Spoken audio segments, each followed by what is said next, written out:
to Angel Park on the left-hand side. Once that gets completed, that road needs to be resurfaced too. It's completely falling apart. Then we'll be headed to Bishop Street, and installing the sidewalk on Bishop Street from Finberg Field down to Grace Lane. And then we'll be heading over to 6th Street. We have a whole project about ADA compliance on 6th Street that we're going to handle. And then last but not least, we're going to go back to Park Street, and we're going to do the section from Briggs Corner to Wilmot Street. That's part of the 3-year plan that this council approved last year. So, and then we still have not tied up any of our annual Chapter 90 money. That's just using city money or funds that we already had in the system. So we're going to be tearing this city apart. I hate to say it that way, but we're going to be tearing this city apart. It's going to look a little rough until it gets better, but you're probably never going to see so many cones and signs and detours out that you haven't seen in quite some time. All set? Andy, thank you. Well, Mike, the two complaints I get, it baffles me. Number one, speeding, and number two is the quality of the roads. So how can you speed on such lousy roads? But that's a number one and number two complaint that I get. I got it this weekend. One constituent was saying, why can't we fix our roads? And I said, well, we did a study years ago, 2.9 million, just to keep them just as bad as they are, and we're funding that about 50%. What do you want to cut, was my answer. Do you want to take it out of schools? Do you want to take it out of police? Do you want to take it out of fire? It's got to come from somewhere. So I would love to see more money put into paving. And unfortunately, as paving has gotten so much more expensive, it's not going to do us much good. No. I would shudder to think what those updated figures would be on the study that was done 5 years ago. I'll bet the costs have doubled. Yeah, I'd say using those numbers, I mean, we always talked about what should we really be getting in Chapter 90 instead of the 1.2, and we said basically we should be about 6 million, but we could actually do improvement with a little over $4 million. I'd say with these price increases now that we're up to the 5 million and 7 million. That's significant numbers. And on the other note about the building, I noticed that the cost of the new building was higher than the cost of the old building, which was disgusting. The old building was, you were in Seekonk at the time, but that old building was nothing more than a glorified shed. And so, yes, it makes sense that when you put in infrared heaters in the ground to thaw out the trucks, and you put in all the things that you have, that the building would be more expensive. Electricity is higher consumption, even with the modern lights. It's just a fact of life, and you're right, they don't build in the way they used to. That building is not built as well as it would have been if it had built in the 60s or 50s. Anybody else have any comments? Councilor Conti, if I could. Yes, Councilor Benny, you have the floor. Thank you so much. I have two questions. The first one pertains to speed humps, our probably least favorite topic and most favorite topic. I've got a lot of calls about the status of the approved speed humps for May Street, Rocklawn, and Claflin. Do you have any updates on when those might be installed? Sure. So Clapton Street is still in the plans. I think I told the Traffic Study Commission, when I originally went out for plans for the speed humps, the permanent speed humps, the proposal I asked for was for ones that were 12 feet wide. We got those proposals back, and in speaking with the chief, he really thought that that was too wide. He'd rather see it the same size as the actual temporary speed humps that we used, which were 7 feet. So in doing so, and in fairness to bidders, we can't, once we have received bids to put a 12-foot wide one, we had to go back out to bid for the 7-foot wide one. So it was actually good in some ways because, as you know, the 12-foot wide ones, the contractor wanted $15,000 a piece to do them. The 7-foot ones come in at $5,000 per. So we just got those bids in, I think, a month ago. And now I think I told the mayor it would be prudent if we went back down there, the mayor, the police chief, and myself, and talked about the location now that we're kind of changing the size a little bit. I am concerned about catering to residents. I really believe that when the police chief and myself kind of decide on where the best area to put these things is, that should be one of the main deciding factors. Where it seems now where somebody says, nah, I don't really like it there, we need to move it over here. There has to be a strategy to it. So that's where we stand right now at Clapton Street. The mayor knows we're gonna go out there and take a site visit and mark out. The other two streets actually hit the chief and I both by surprise. So we didn't have much input on those at all. I know we put the temporary speed humps on Rocklawn Ave, and the police department installed them on May Street when they were done, but I don't think there was a bigger discussion about whether or not permanent speed humps would be best in those locations. So I would have to refer to say that I'd like to, again, have a talk with the chief and the mayor about that. There is no funding yet on the table as far as I'm aware, just a city council vote approving them. So I would definitely like their input before we have that discussion, especially Rocklawn Ave. Thank you, understood. My second question has to do with crosswalk improvements and radar speed signs. So the Traffic Study Commission sees a great number of requests for these, and I understand every time a request comes into the council, that's additional funding that you may not be planning or budgeting for. I was wondering if you could speak a little bit to the impact you saw for fiscal year 23 for crosswalk improvements, radar speed signs, speed limit signs, things of that nature, and what you anticipate being sort of the burden for fiscal year 24, knowing that these are pretty frequent requests. Sure. Yeah, we've had this discussion multiple times. I don't receive much money in that line for my signs, I suppose, so we can always handle a request for one here or two there, but when we're talking a whole street where I have to put up another 15 signs, that kind of stretches my budget a little bit. And it was definitely a challenge ordering the speed radar units and the crosswalk units, especially when COVID was going on. It was actually very painful. I would ask the city council for approving them with the funds and actually putting a contingency on there, and then go to order, and it was even more money. I know there has been talks by the former mayor about not wanting to dilute these either. They seem to have worked because they were new and in strategic areas. We're just wondering about the effectiveness of them if they're in every area that's requested. I think it kind of dilutes it a little bit. People just get too used to them. But they seem to work. I hear from people good things and bad things. I hear that they work very well.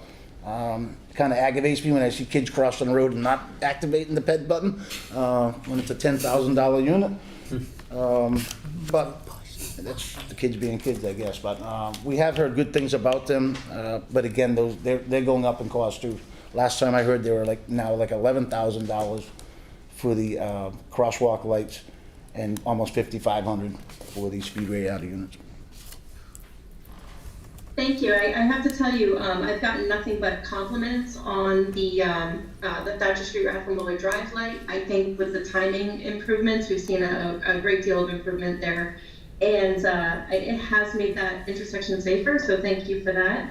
And I know that you guys have put up quite a bit of the crosswalk signage and just making those crosswalks more visible. I know it's appreciated by the residents, so thank you. You're welcome. All set, Counselor? Yes, thank you so much. Councilor Waterman, you have the floor. This is really quick. I noticed that you're asking for much less money for diesel, down from 180 to 120. And I'm curious if that's going to work for you. Let me bring that up.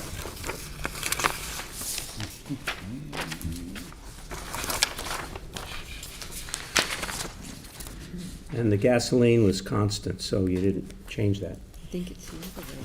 Regular. Where is it? No, they went up. So 182 was the actual number that was spent. The original request even for last year was still 120.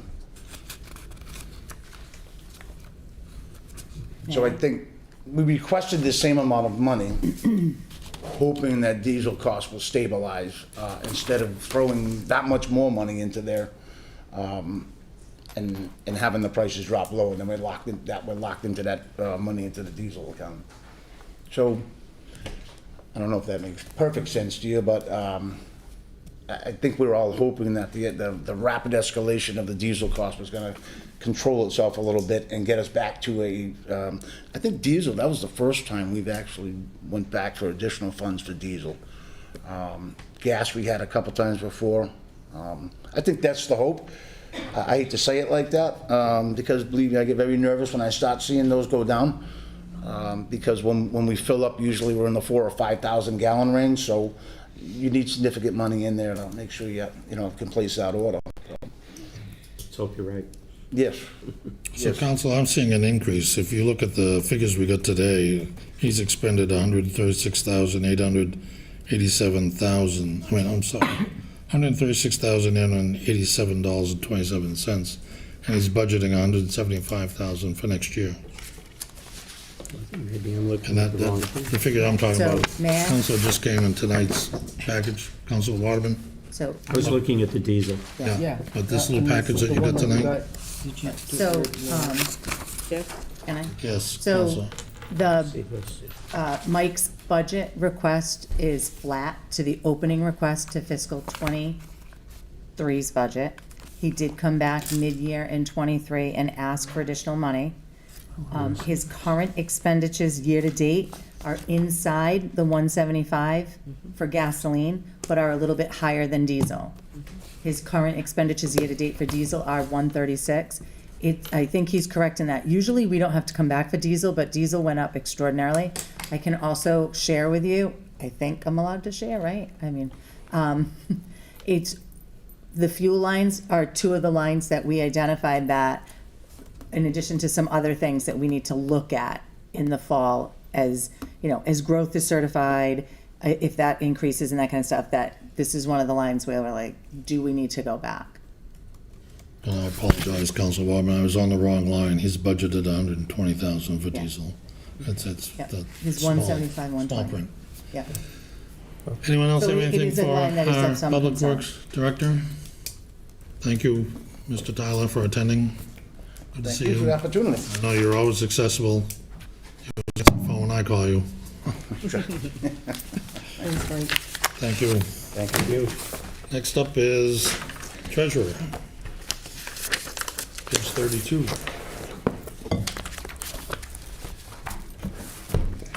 job, Mike.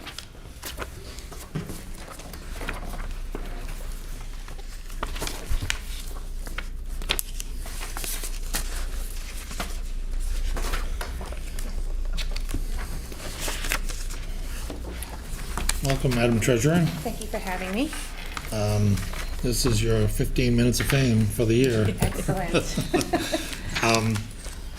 We're two things we're doing is we're looking at putting together a budget message. And we're also looking at what potential there is out there for a threat to the supplemental budget. And so, in your case, you do a lot of routine activity. Other than foreclosures, I can't imagine there'd be anything popping up that would be alarming. No, nothing alarming. And things have to get really bad for that to get active as well. That's correct, that's correct. The only thing I can see in the future that may be a difficulty is rates for borrowing, which I can get into when I talk about debt, but I have some concerns there with the rates. So they have been going up. They're much more than they were last year. So we're borrowing at a higher rate currently. And I don't see that rate coming down anytime soon. And have you been moving your investments around as the banks have changed their rates? I don't tend to move money around. I kind of like to keep money in the same place. I try to negotiate rates, but I don't jump from bank to bank because I go for service and stability. I don't think it's wise to jump from bank to bank. I think you want to go with a stable bank that provides superior customer service and is conservative. So I tend to stay with those banks and try to negotiate with them rather than jumping from place to place. And so, has there been anything evolving in your area of work that that seems to be changing? I mean, besides the rates and the borrowing and the rates that you're getting on your return for your cash on Not hand? too much really changing at this time, no. Yeah, we talked about franking, not franking. The term escapes me, but outstanding checks. We handled Tailings. that last week. Yeah, tailings, yeah. Is there anything that you think is concerning? With tailings itself, or? No, with your treasurer's responsibility. I don't find anything concerning. I think just the rate environment is definitely concerning. I think that's something that we need to keep mindful of. I think rates in this world, I mean, the rates are going up, at least for your depository rates are great. If you put money in the bank, you're getting a great rate of return. However, borrowing rates are very high. So I think those are things to watch. I think something that's a very big topic is the debt ceiling. That's been a topic that we've been hearing about. I think it's something we need to keep our eye on, because that could definitely have a negative impact to the city. So I was going to address that when the assessor came, because the assessor has to fill out the gateway. And I know new guidelines just came out on the debt ceiling.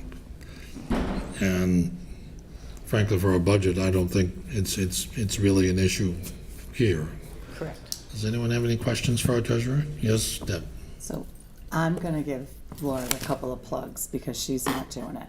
So I think it's important for everybody at home to know that there are security measures in place, because oftentimes you hear in the news about local events throughout the Commonwealth that, something, money went overseas or things like that, or there's, for everybody that's doing, we have security measures in place. There's things that have been implemented, not only in my office, but in the treasurer's office, so that payments don't go places that they're not supposed to go. We don't wire money, all sorts of things like that. There's security measures in place. And then I think the other thing that's important for folks to know, the work that's been done this year in particular, as it relates to assisting the city clerk's office with the credit card, so that we're going to be able to do online payments for vitals, for birth certificates, for deaths, for marriages, that type of stuff, as well as some work that we've been doing with the school department, so that the CTE programs that are getting up and running at the school department can accept credit card payments and that kind of stuff. So a lot of that stuff goes through the treasurer's office, the work that, the backup that has to be done, the security measures that have to be in place, and that kind of stuff. To Laura's point on the debt, which I'm sure that we're gonna go to at some point, it's the debt ceiling at the federal level that we're worried about, I think June 1st looms for everybody for a variety of reasons, and I haven't seen tonight's news. I don't know if there was any movement on that today, but that becomes a concern. So what it was costing us to borrow and do capital projects a year ago, it's significantly more today because of interest costs. So.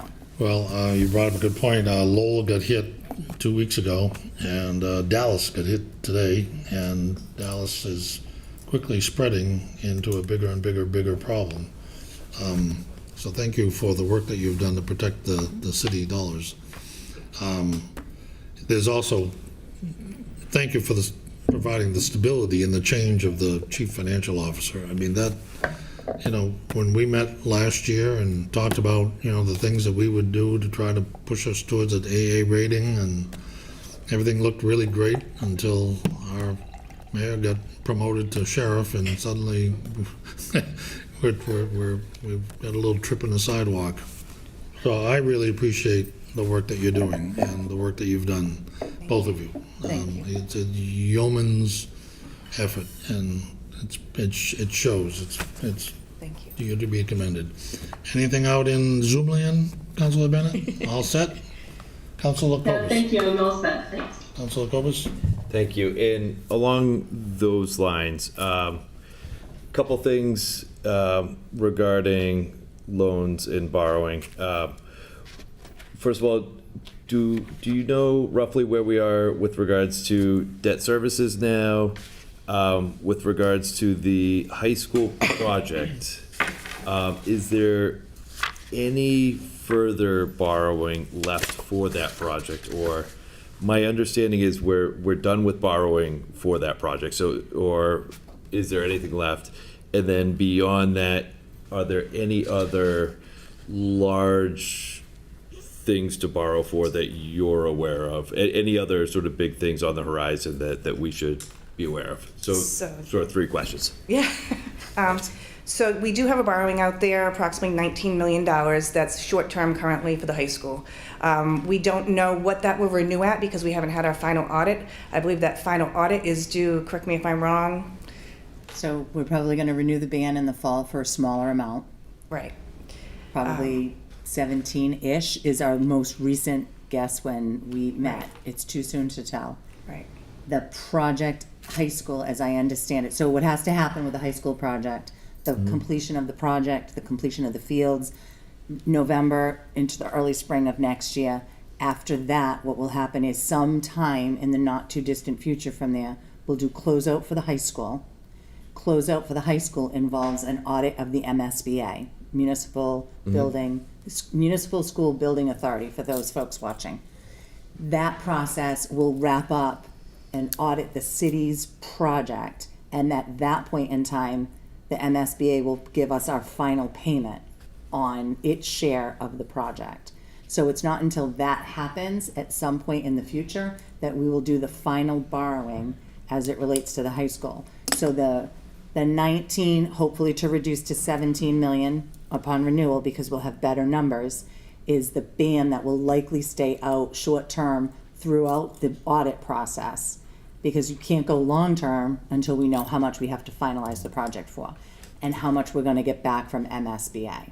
So we're probably looking at, we thought maybe 2.5, 3 years. I mean, it could be that long, depending on the audit process with the state agency. And then that will be the final tranche of borrowing for the high school. So what will happen is, in the interim, that ban will renew at increments of, on a year, right? Each Correct. year they'll renew, and the interest on that ban is what will be charged on the debt exclusion, so to speak. Got it. So we're some time away from actual final borrowing on that, and the final borrowing is directly related to the MSB audit and the timeline of the project. So my understanding, and I haven't spoken to the folks recently, but everything needs to be completed and paid for before you can even go into final audit. So, punch list items, that kind of stuff, that all needs to be wrapped up and done. That's my understanding. Correct. Yep, that's my understanding as well. Yeah. So that's the high school. Sorry to interrupt. Okay. No, not at all. Thank you very much. To answer your second question about some large borrowings that I do foresee coming in the future, I do foresee permanent PFAS coming in the future, approximately $30 million. We also are aware of a wastewater project that's coming up, and that's a very large project. That's approximately $150 million. As of right now, I do have some outstanding small loan authorizations. I have an ambulance that for $475 that has not been borrowed. I have a front-end loader for $355 that has not been borrowed. I have $3.5 million for PFAS that just came through. I don't see anything else on the horizon right away. Maybe the building envelope, possibly. I think the Finance Committee is going to look and see what else we may be looking to do in the future, but that is something that we have to meet on and discuss. We do have Bishop Street as well. So that is something that's also on the horizon. I cannot think of anything else Gail and Lindsay. currently. Lindsay. Lindsay, yeah, maybe Lindsay, right. But those are the things that I can think of, but the larger projects are the ones that I did mention. The high school, Willett School, not the high school, we are borrowing for that. I am proud to say that we have our green light letter, and we are going to do our ban on that on June 15th. So we will meet that guideline. That's 1.8 million, and that is coming up very shortly. That was a very tight time frame, so I want to thank everybody who pulled together to make that happen. That was wonderful. I also want to say that we just borrowed on May 11th. And our TIC, our true interest cost on that was 3.31, which was actually very good for the market at this time. So I was very happy with that. That was a great rate to get because that was a very large borrowing. That was 8.9 million. So, and that included the ozone, the train, Wading River, the fire engine. So, that was a great rate, so I was glad to get that. We're seeing a lot higher rates on short-term borrowing, so the AHS feasibility when we borrowed, the $183,025 was 4.28. So significant difference in rate. As of last year, those rates were at 2.5. So as you can see, those rates are going up. So Laura, I think the council would benefit from a spreadsheet that summarizes what you just ran through. I have one. I know you do. If you would make copies available to us, I think I'd appreciate that, because I would on be top happy of to. what you just talked about, there's a public safety complex and a council on aging being discussed, which is all on top of that, which Right. sounds like an awful lot. Yes. Million here, million there, it suddenly becomes real money. Right. I also want to touch upon something that you said, Richard. We are AA stable. I am happy to report that we've maintained that rating. I think that's due to all of our financial planning and management and policies that we have in place. So I am very happy to report that we did maintain that. Did I answer all your questions, Todd? The debt service percentage of the budget, if, I can ask you offline, Sure, that'd be fine. Okay. I'd be happy to. if you don't, yeah. I also wanted to touch upon at least the budget piece. I pretty much have the same budget that I've had year after year.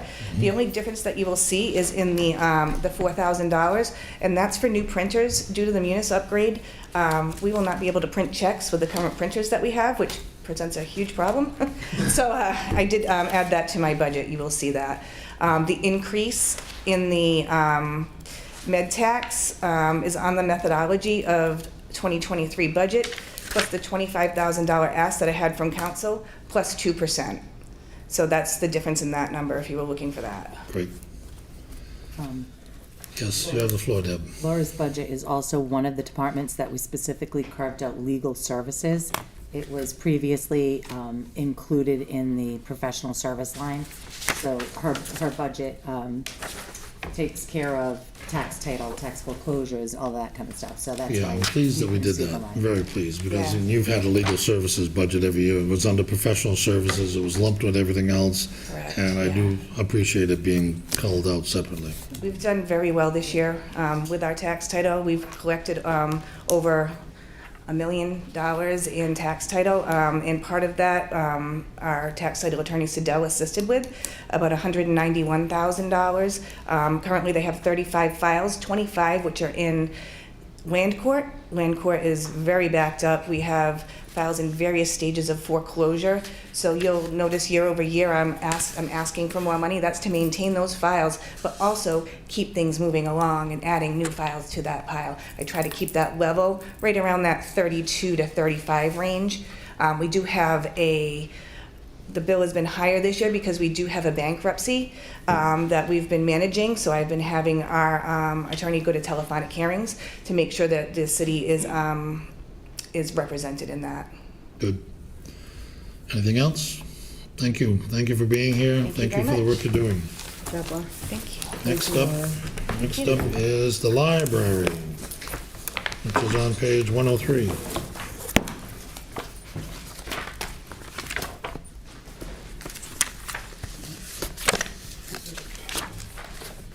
Hello. Good evening. The floor is yours. We're talking about what you see coming up in the future as a potential liability, particularly with the supplemental budget that we'll be talking about later on in the year. I'm assuming your current budget, I haven't given it a good looking, but it's probably level funded, right? It is very close to level funded. We did fund an empty position, a 22-hour position. We're looking for someone to work nights and weekends. The last 6 to 9 months, I've had to call City Hall a couple of times saying we don't have enough staff to keep the building open, particularly on those times when we have a skeleton crew. You've heard some of my numbers. We're getting over 300 people in the building a day. A small handful of them are problematic. It has taken an enormous amount of our time to manage that. Has the staff undergone special training for those problematic people? We have, we've met with the police department several times. We had someone come to our last staff training. We closed for one day in the winter. That's an all-day staff training. The police came last year. We've met, we've had the chief come in and do a walkthrough. There was some talk about having a substation of some sort, so we have regular police presence in the building. We just had a really productive meeting with the public health nurse to sort of recognize signs of overdosing and to just learn a little bit more about de-escalation and just how to deal with folks having crises. So if you would write this down, the MIIA offers a course for free on handling those difficult people. We just put the Bristol County Assessors Association through it, and everybody raved about it. So if you go online, you'll go chicken through, you'll find it. You can sign up for it. They come out, they got a PowerPoint presentation, and you'll find it very helpful. Absolutely. The other, I mean, to talk about that 22-hour position again, part of it is that we're on public service desks all of the time. So trainings get a little tricky, but we're doing what we can to give people off-desk time to like find them a quiet public service desk where they can put some headphones in and do it as they can. So you're enjoying your building with no leaks Yes. and cooling and heating. Yes. We We just survived need- the plumbing fiasco of the summer of 2023. You've gotten rid of a bunch of computers that you weren't using. That's right. All we gotta do is get some carpeting in there, and it'll look nice and nifty. Does anyone have any questions for the librarian? Yes, Council Copus, you have the floor. Can you talk a little bit about you talk about for fiscal year 2024 objectives, update technology, continue to update technology on for printing, copying, scanning for the public, and then there's roughly a $20,000 increase for that. What is that? Show me where the $20,000 increase is. Or I think I it's just saw- changing the internet. For online services and internet line, those Yes. look like they increased by roughly 6,000 for Yes. online services, and the internet line looked like it went up by 14,000. So I assume that's what that was. So those are online services. The increase there is the total cost of Harbor Networks manages our Wi-Fi service. So that is part of the E-rate funding we got. It's 2 years in our second cycle of that. So the budget, and I know Deb is going to jump in should I misspeak, but the budget reflects the total cost of the managed Wi-Fi service. The city gets reimbursed 60% of that. Okay. And then, so that's the managed Wi-Fi is the increase in the online services, and then the internet line just below it is Comcast, and we've never separated the internet service out like that before. That's new to reflect the E-rate thing. Again, so that number there, the Alright. 14. So that's the 20,000. Yep, the 14,880. The city will get reimbursed 60% of that, For the 14,000. of the 14,000, yes. Okay. That makes sense. Amy, is this the first full year or the second of the internet? This is the first The full first year. full year. So there was, sorry to interrupt. Nope. There was Yeah, a, excuse sorry, me. there was a It's his floor. He's similar upset. percentage last, similar percentage that came on in the fall of this budget year. So in like the fall of '22 for the fiscal '23, the E-rate is properly accounted for now. It's a local receipt on the other side Got it. instead of it being net. So we're making sure that we do that properly. The only other That thing makes sense now. in the Thank you. budget, the heating and the lights and power line were also split out because it was adjusted this year based on how the building now operates. So they're still kind of working through some It of is that. a work in progress. So the heating, what is called heating, is our gas bill. It's not heating the building. But, yeah. I saw all of those were sort of all over the place, and I figured. We're working on it. Yeah. With the team. Yep. All set? You good? Anyone else? Thank you for coming in. Good seeing you. Keep up the good work. Thank you. And let us know if there's any leaks. Right, but can I quickly say that the staff has been phenomenal dealing with the crises that have been in the building and the calls to the police, like letting the mayor know. They've done so much, and I just really want them to get the credit for doing all of that. And I also want to commend the city departments that we work with, because we couldn't do what we're doing without the constant calls to the police, to fire, to the mayor's office. Got Kathy and Allison feel like they have to like draw straws when I call to ask questions. Deb and her team, it really has made things a lot easier. Have you checked with other libraries to see how they're dealing with the same issue? We just talked about this in a meeting today with library department heads, and we're getting, I feel more and more comfortable with how we're doing it. I talked to Taunton, messages into Brockton. Yeah. We're not any higher than anywhere else, but like how we deal with it and the team effort has been That's what fantastic. it's all about. It's all about how you deal with it. Absolutely. Yep, so, Good luck. thanks, guys. Thank you. Next up is the veterans on page 100.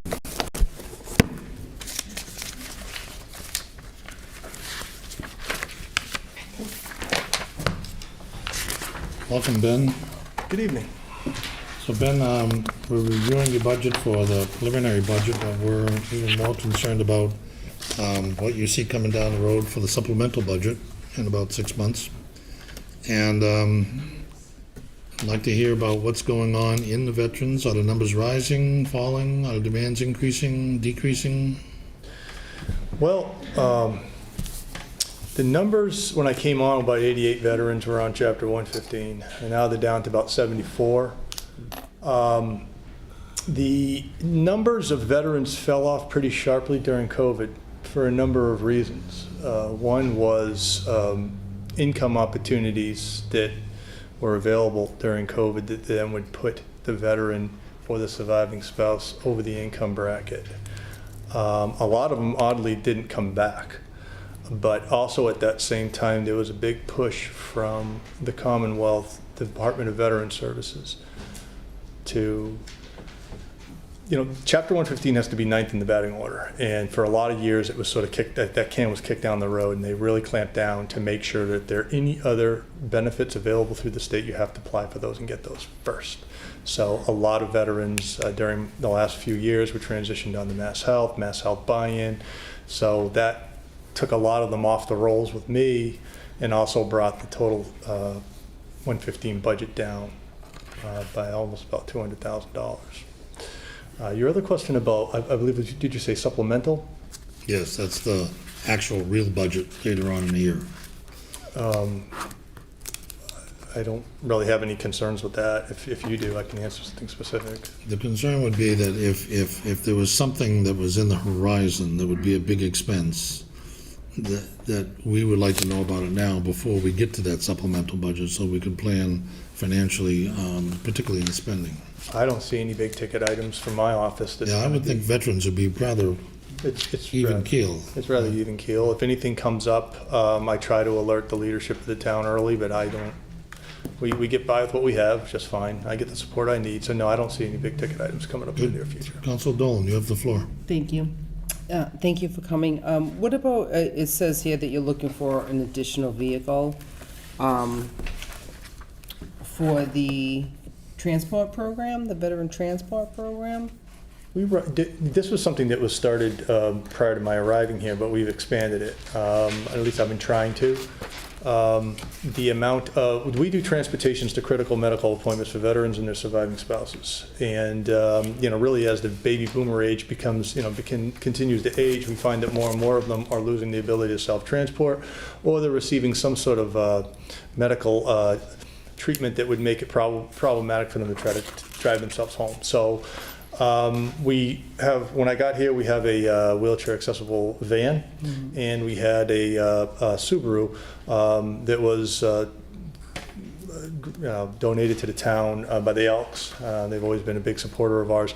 But in order for me to expand the program, I had to get more drivers and I had to get more vehicles. I've always, There was a vehicle last year that it belonged to the school department, and it was just kind of sitting in the parking lot. It was a Prius, and we were able, I've gotten terrific support from the DPW, getting these vehicles up to speed and back on the road, and so we started with the Prius.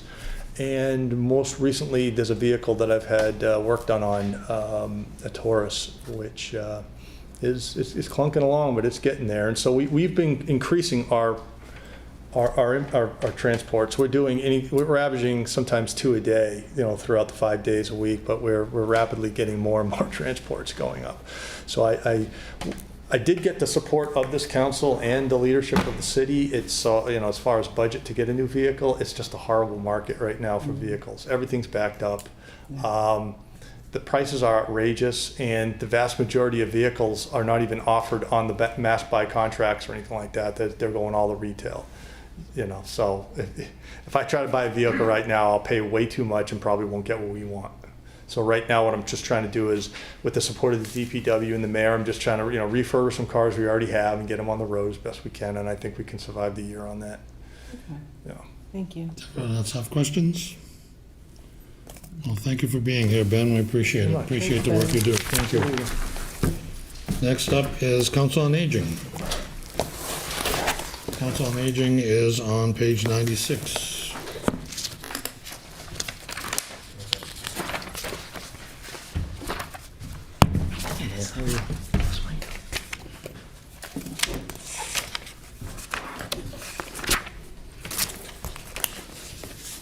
Welcome, Mr. Walsh.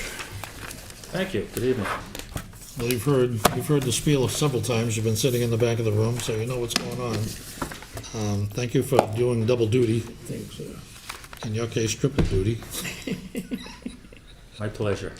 City's been good to me. I hear everything is going well, I and think it's so. coming to an end. It is. There's an end in sight. There is.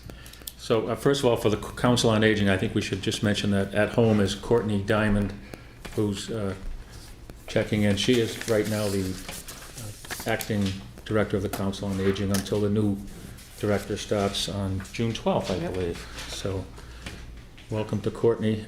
I put this budget together before Courtney came on board, so the Board of Directors of the COA asked that I come and present the budget to you folks this evening.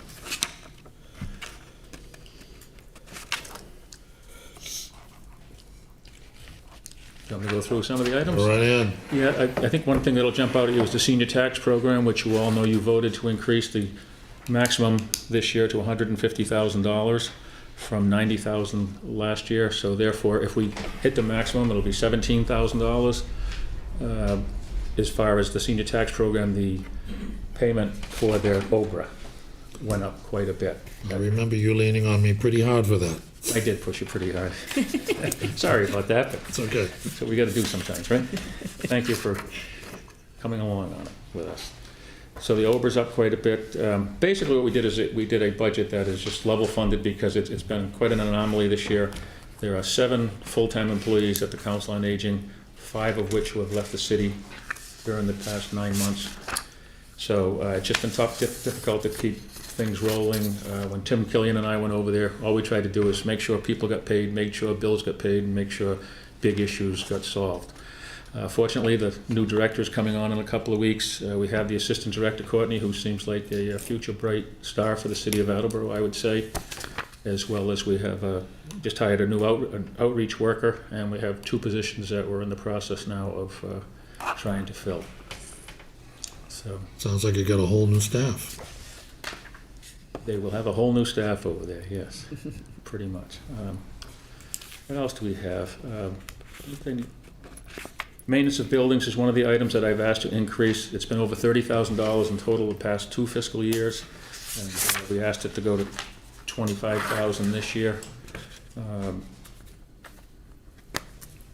What else down here? Postage is one that was $8,000 for the last few years, and I had requested it down to $5,000, a $3,000 cut. And then the auditor and the mayor looked at it and asked me some more questions, and they made a determination to cut it down to $1,000, and I would say that I fully support that. There are other avenues to fulfill that account. It's a bulk rate account over at the U.S. Postal Service, and we think that we could use some shine funds for that, or some of the other grants that the city has. So I don't have any concern about cutting that down that much. Is the senior population getting online? Is there more communication online versus, is there potential for that newsletter to go online? It is online. It is online, and they do try to get email addresses to send it out to as many folks as possible. I think they send out about 3,000 newsletters a month. I'm getting one. And I don't know how many that go out online, but quite a few of them. Is there a question over here? In-state travel. Yeah, so that in-state travel is a new item that I added when I went over there. I was finding that our outreach workers and some others who were running programs were using their own vehicles and going to different places. So I added a line of in-state travel, which obviously they should be reimbursed for the travel in their own personal vehicle. They should. Does anyone have any questions for Dennis? Thank you for being here, Dennis. Thank you, and thank you, Courtney. I won't go too far. Can we have the recreation director come in? Recreation is next, imagine. I guess while you're here, we should go into recreation on page 107. Welcome to the recreation director. Thank you. I don't know if you have any questions. Obviously, they ask us to state our goals and objectives, and the main goal and objective for upcoming year, the main thing is to keep people safe at the pools this summer. That's always my biggest worry and concern. We have an appropriate number of lifeguards to open 3 pools. We plan on opening 3 pools. We're going to work with the senior tax program to have some seniors check people in over at Spatcher this year, which we haven't done for about 3 years due to COVID, et cetera. So looking forward to that. But that was main thing there, that and a smooth transition to the next director. I'll be retiring at the end of the year, so want to ensure that the next director comes aboard with everything in place. And if they need any help, I'm not going to come knocking on the door, but if they need some help, I'll be more than pleased to come back and answer any questions they might have, etc. I don't know if anything jumps out at you here. The one that I ask for increase in every year is the maintenance of rec areas under professional services. It's 27.5. I've asked for 32.5, and the mayor has approved that to go to the council. We've had a long-term goal of getting it up to about $50,000. It's for example, last year we increased it quite a bit, and all of the increase went to resurfacing, resealing the playground over at Briggs. I mean, we made a big investment in Briggs about 5 years ago. You have to reseal these playgrounds, or you'll lose the life expectancy of them. We could probably do a couple every year, and we just did some basketball courts over. They'll need it in upcoming years, et cetera. So I think the goal that we had with Mayor Haro and also with Mayor DeSimone is to keep increasing that to get it up to 50, but obviously we can't do it all at once.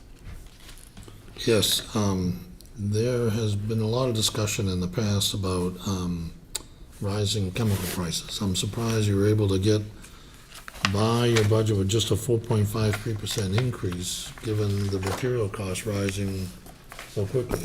Yeah, we were fortunate this year in that with Tim and I working half-time at Recreation and half-time at the Council on Aging for basically 5 months. We split the salary, so there was a lot of money saved in the salary over at Recreation, and you've seen a number of the transfers come through where we're putting that money into supply. Rec Grounds has been the main place where we put it to purchase the things that we need. So that got you through this year, but that's not gonna get you through next year. Anyone have any questions about recreation? Well, just on that this Rec Grounds is being increased from 60,000 to 67.5, so we did ask for an increase to try to help subsidize what we did this year with the savings. Yeah, just ask one. Councilor Waterman, you have the floor. So you wrote something about how important resealing is, and in the long run, resealing really will save the city financially. Correct. And I didn't know if you wanted to share anything more on that. Well, I think I was just kind of touching upon that, and that if just like your own driveway, I just did my driveway at home, I had it done. If you reseal it, that will protect it. And it'll just give it a longer lifespan, so therefore you won't have to tear it up and put in a new driveway as quickly, you know? That's all. Council Dolan, you have the floor. Hi, Dennis. Hi, Laura. I see that you have on your objectives to secure the funding to implement the ADA requirements per IHCD report as of June 2021. So I know that's been in the capital improvements book. It's on my monthly report every month. Would you like to say anything about that? Well, I guess I'll premise it by Its saying, importance? yeah, I guess I'll premise it by saying that when I took over, there was a report from DeLulio and someone associates from 2001 that talked about the swimming pools and how we needed to upgrade the swimming pools, et cetera. And here we are, 22 years later, and one of the pools is now gone and the other one still hasn't had the updates. But obviously, I had met with you and Mayor DeSimone, who was a counselor at that time, and some other interested parties down at the Tilderby Stone Playground. And there's just a lot of things that just are not in the ordinary budget. It's over $600,000 when they came in and did this report. And it was a study done through the Conservation Department, through the Planning Department at least. And they come up with, in recreation, with just one portion of it, they come up with 600,000 plus upgrades. Whether it be, if you go to Ponce and Hewitt, that they're the entranceways into the picnic table so that they're handicapped accessible, whether it be swings. I know one of the things is an elevator over at the Bartech Center. The ramps going into the Bartech Center, which it's one of the few things that we have done already, took care of that. So, I mean, we have 17 facilities. There's a lot of small things that end up adding up. And you know, our budget, as I just said, our budget is trying to get it up to 50,000 for repairs and upgrades, et cetera. So you're not going to do $600,000+ with that. It has to be through capital projects. I'm not sure if it was planned to use some ARPA money for it. I know they're planning to use some ARPA money to do the HVAC system, hopefully over at the Bartech Center. It's pretty hot over there in the summer with no air conditioning, and pretty cold over there with a heating system that doesn't really work.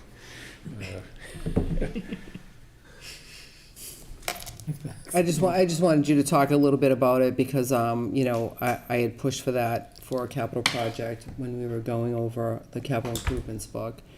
And, it's just gonna get bigger and it's just gonna get more expensive until we at least start to chip away at it. Correct. You know? Thank you for everything you do, Dennis. Anyone else? Thank you, sir, for being here. Sorry to hear you're retiring at the end of the year. Dennis's revolving fund is set to renew. It's a matter that's before the council for approval of the upper limit. And his fund is in good order, so I don't think there's any questions. Unfortunately, the printout that you have is missing the pool portion, so it's not an accurate report. But we can get you a new one. Might add to that, it's 2614 is our revolving fund for recreation, and I think it's in somewhat healthy condition, but the thing is that this year I have asked to increase the expenditure limit from, it was $200,000 for the last 3 or 4 years. I've asked for that to be increased to $215,000 to match. We have revenues to match it, et cetera. So, but there is a request to increase it to $215,000. Very good. Thank you. Thanks, Dennis. All right, thank you. Thank you. Have a good night. Thanks, man. Next up, I have, we did park with animal control, did we? Nope, animal control's coming Oh, tonight. yeah, park up next. Yep, I'm here via Zoom. Oh, there you are. There you are. Welcome, Derek. Thanks, Dennis. So Derek, if you just tuned in, So, you want to start with animal control first? or- sure, let's start with animal control. That's on page 74. Okay. So this year, everything is pretty much level funded. There's a slight increase in the heating line and lights and power due to the increased energy costs. And there is an additional $170 in the maintenance of buildings to cover the increase in pest control.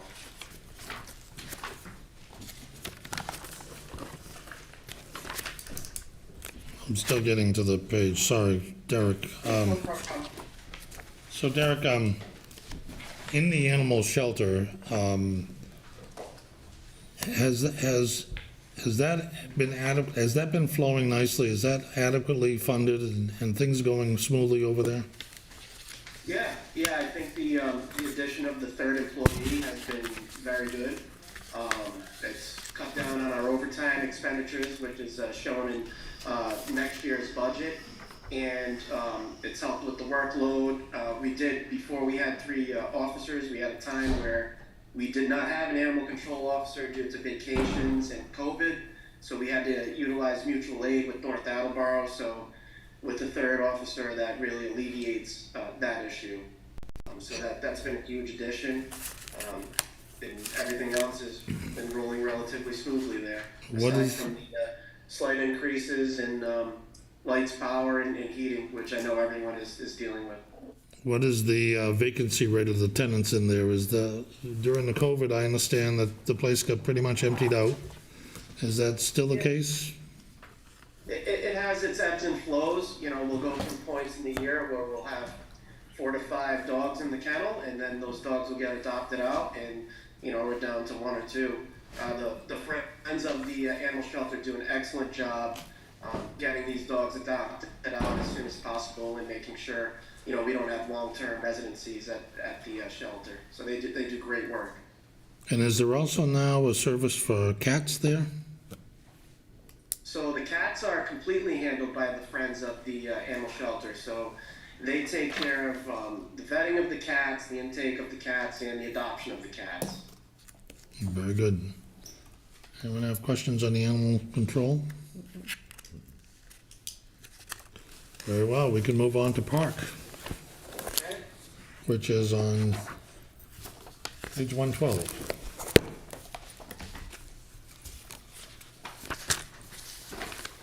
Okay, so with the park department,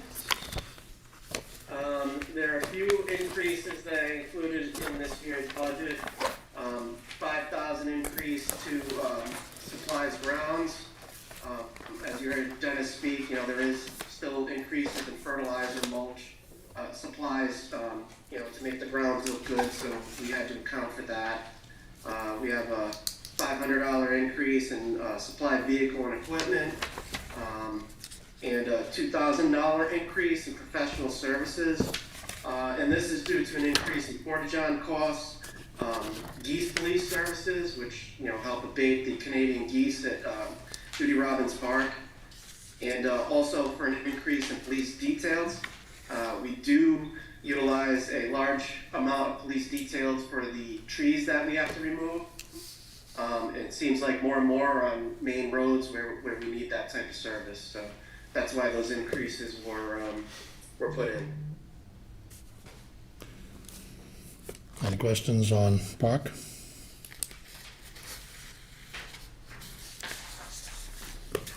So that brings us to the zoo, I believe. Okay, I'm sure you have lots of questions on that one. Well, what we want to know is the problem taken care of? Working on it. We're working on it, yes. So, the budget that is established for this year, fiscal '24, I know you guys voted on a cap of 1.1 million, I believe. So using estimations on revenue for the past 5 years, that's excluding the 2, I'd say, COVID half years, so 2020, 2021. I firmly believe that with the newly established budget for '24, we should be able to meet those goals. So we should be able to generate enough revenue to cover the expenditures of the zoo. Now, let me add that this is a bare bones budget. So if something went wrong in the zoo, say there was an issue with a boiler, there was an issue with, plumbing, we would not have the capacity to take care of that issue within this budget, and would prompt me to write a letter to council to request funding to alleviate those issues. So is it time to review the zoo fees schedule? Well, we did a review of the zoo fees, I believe it was 2 years ago. They just were instituted last fiscal year, so this fiscal year 23. The issue with raising fees more is, you know, you bang for the buck. So I use the Dollar Tree example. They raised their fees to $1.25. That was palatable for a lot of people. If they raised their fees to $1.75, people might look at other places to shop. Same with our zoo. I believe we're at our max for our admission price before people will get turned off to coming into the zoo and look for other ventures for entertainment. It's that weighing the possibility of losing customers for a small gain rather than, you know, maxing out at your admission rate. And the revolving account, did you say that was down to 1.1 million? No, that was, I believe so. okay. Does anyone have any questions about the zoo? I'm shocked. Well, I Go, mean, Council I Dolan, just go ahead. feel like, you know, with the newly formed, Cape and Park Zoo Task Force. that, I think it's kind of premature. I don't think we have any real No, they're supposed to answers. report July 1. So They're working expecting- on it. Yeah, yeah. It's a work in Of progress, course. and they're No, no, working no. really hard on it. And that's so, exactly what I'm saying. I yeah, think it no would be, information at this point that makes any sense it would because be we're moot putting it together. Yeah. to have any questions or comments before the task They will, force. it will happen. Yeah. I'd just like to add, so the cap before the council reflects the immediate adjustment of what we think is more in line with true revenue projections for fiscal '24. So if you were to look at last year's, I think the cap was $1.5 million. It's unrealistic at the time that we were putting the budget together to expect the council to authorize and greenlight an expenditure cap of 1.5. So we dropped it. Derek went through line by line, assessed, I believe, with current zoo director Lou Stevens, and then I know he's working with the task force. So if new revenue projections come in that afford an increase in that, that's something the council has the ability to increase in the future. So the immediate measures that could be taken were taken for them, including things like evaluation of trust funds, and they had an influx of some trust money, or an expenditure moved to a trust. There was a generous donation from a trust for the zoo, and the revenue replacement money that came in. So by no means is everything solved, but the trajectory of, you know, really the deep dive and going into it. So when the task force reports back, if there's some other measures that we need to take before you or things that I need to notify you from the revolving fund, I'll certainly do that in my capacity as your employee to say, hey. So Derek, the task force is still meeting, it's still an organization, it's gonna continue to monitor what's going on? Correct, yeah, we actually had a meeting today, and like Sarah said, we are making good progress, and there will be more information that you guys will be privy to. And, you know, once that information comes out, I think, you know, the picture will be clearer. Right now, at this current budget, with the information we have at this time, it's a realistic projection, it's a realistic budget, and it will not put the zoo in danger in this fiscal 24. The zoo can function, you know, at its normal rate, and we don't have to worry about any, you know, issues. That's good, you know, I like that the council can relax, because the task force is a very qualified group of people, and I feel comfortable putting faith in them that they will be able to manage the issues. I think you did a good job assigning the right people to that task force, and I'm going to take it on faith that you know, they're making the best decisions, and that's going to go in the budget message, that we hope that, you know, there won't be further threats to you know, your net operating income. Does anyone have anything else on the Zoom? Thank you for zooming in tonight. Everything's looking good. Thanks, Derek. Thank you. Thank you. See you guys. And next up is the fire department, which is on page 64.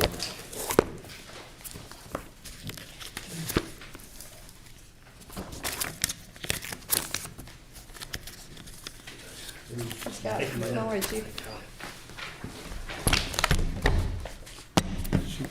4. Good thing I'm always early. Welcome, Chief. Thanks for having me. So, typical of our budget reviews, you got some time to address the council on what you see is going on.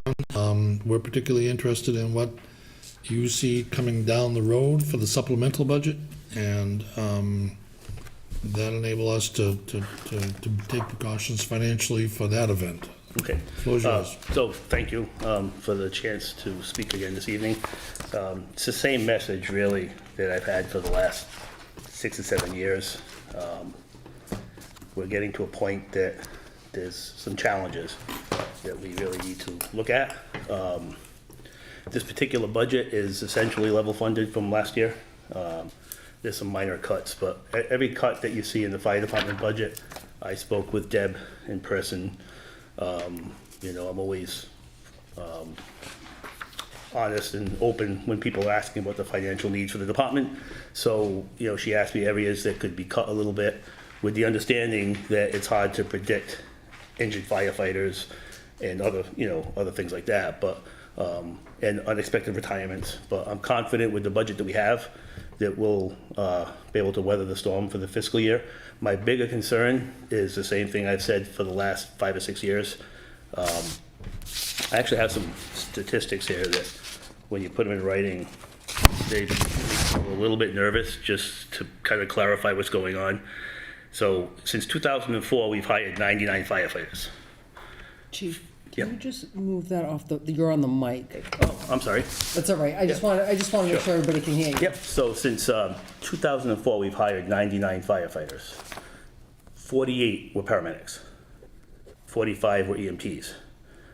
Before that, though, from 2004 to 2016, that period of time, we hired 37 firefighters. Every single one was a paramedic. So what's happened since 2016 to now is we've hired 62 firefighters, only 17 are paramedics. That is not sustainable, because every time we hire an EMT, it costs the city $50,000. And then what happens is once they get certified as a paramedic, they get a better offer from a surrounding community, and many of them take it. I have had 20 resignations since 2010, and 8 of those were EMTs that we paid to go to school. We paid for their tuition. And the problem we have now is in FY24, it can't possibly happen just because of scheduling conflicts, but I could be sending as many as 30 people to paramedic school in FY24. I can't do it because it's operationally impossible, but that cost is $1.1 million.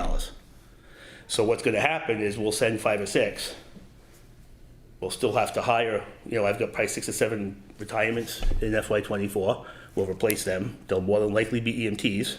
So that 27 number, or 30, is going to become almost permanent, that we're always going to be sending them to paramedic school.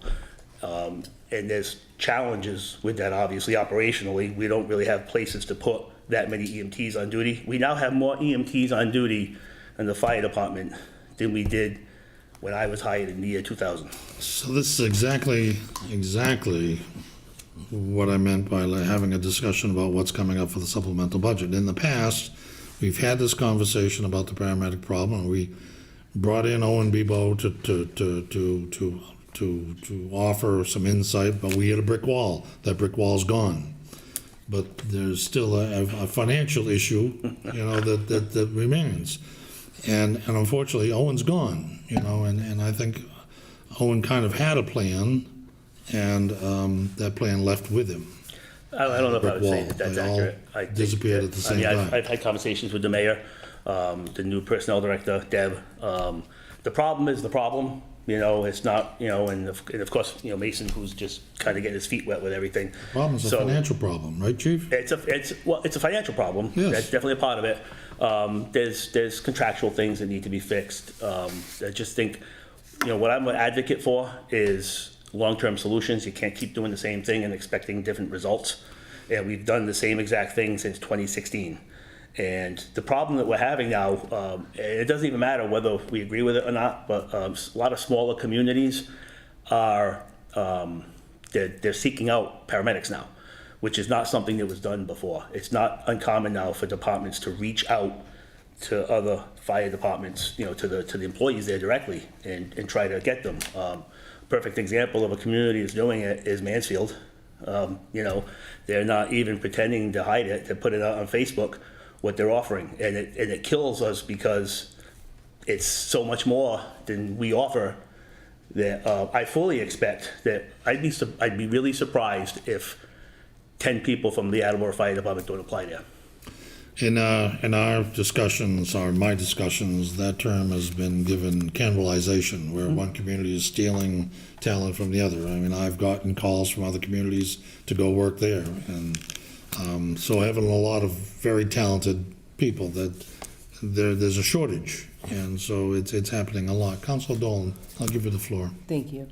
So when we, on that subject of, you know, our people being poached per se, is it the pay? Is it the stipends? Is it the quality of life as a firefighter? Like, is it a combination of everything, or is it?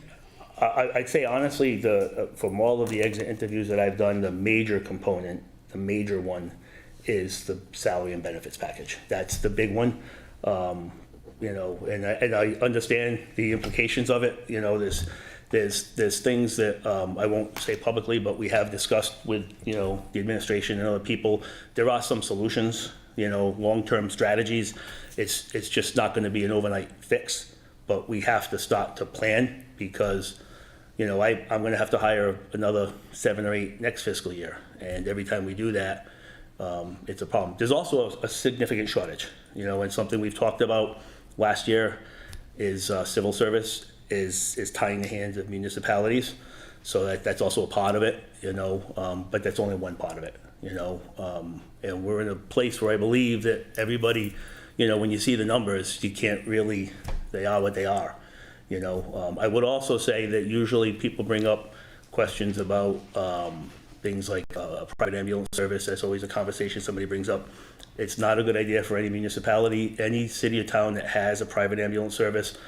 Without exception, they're all trying to turn it into a third service. It's definitely a better service because we're not necessarily profit driven. So people are going to get the care based on, you know, their ability to pay and all of those factors. And in our department, we've become well recognized as a top provider in the area.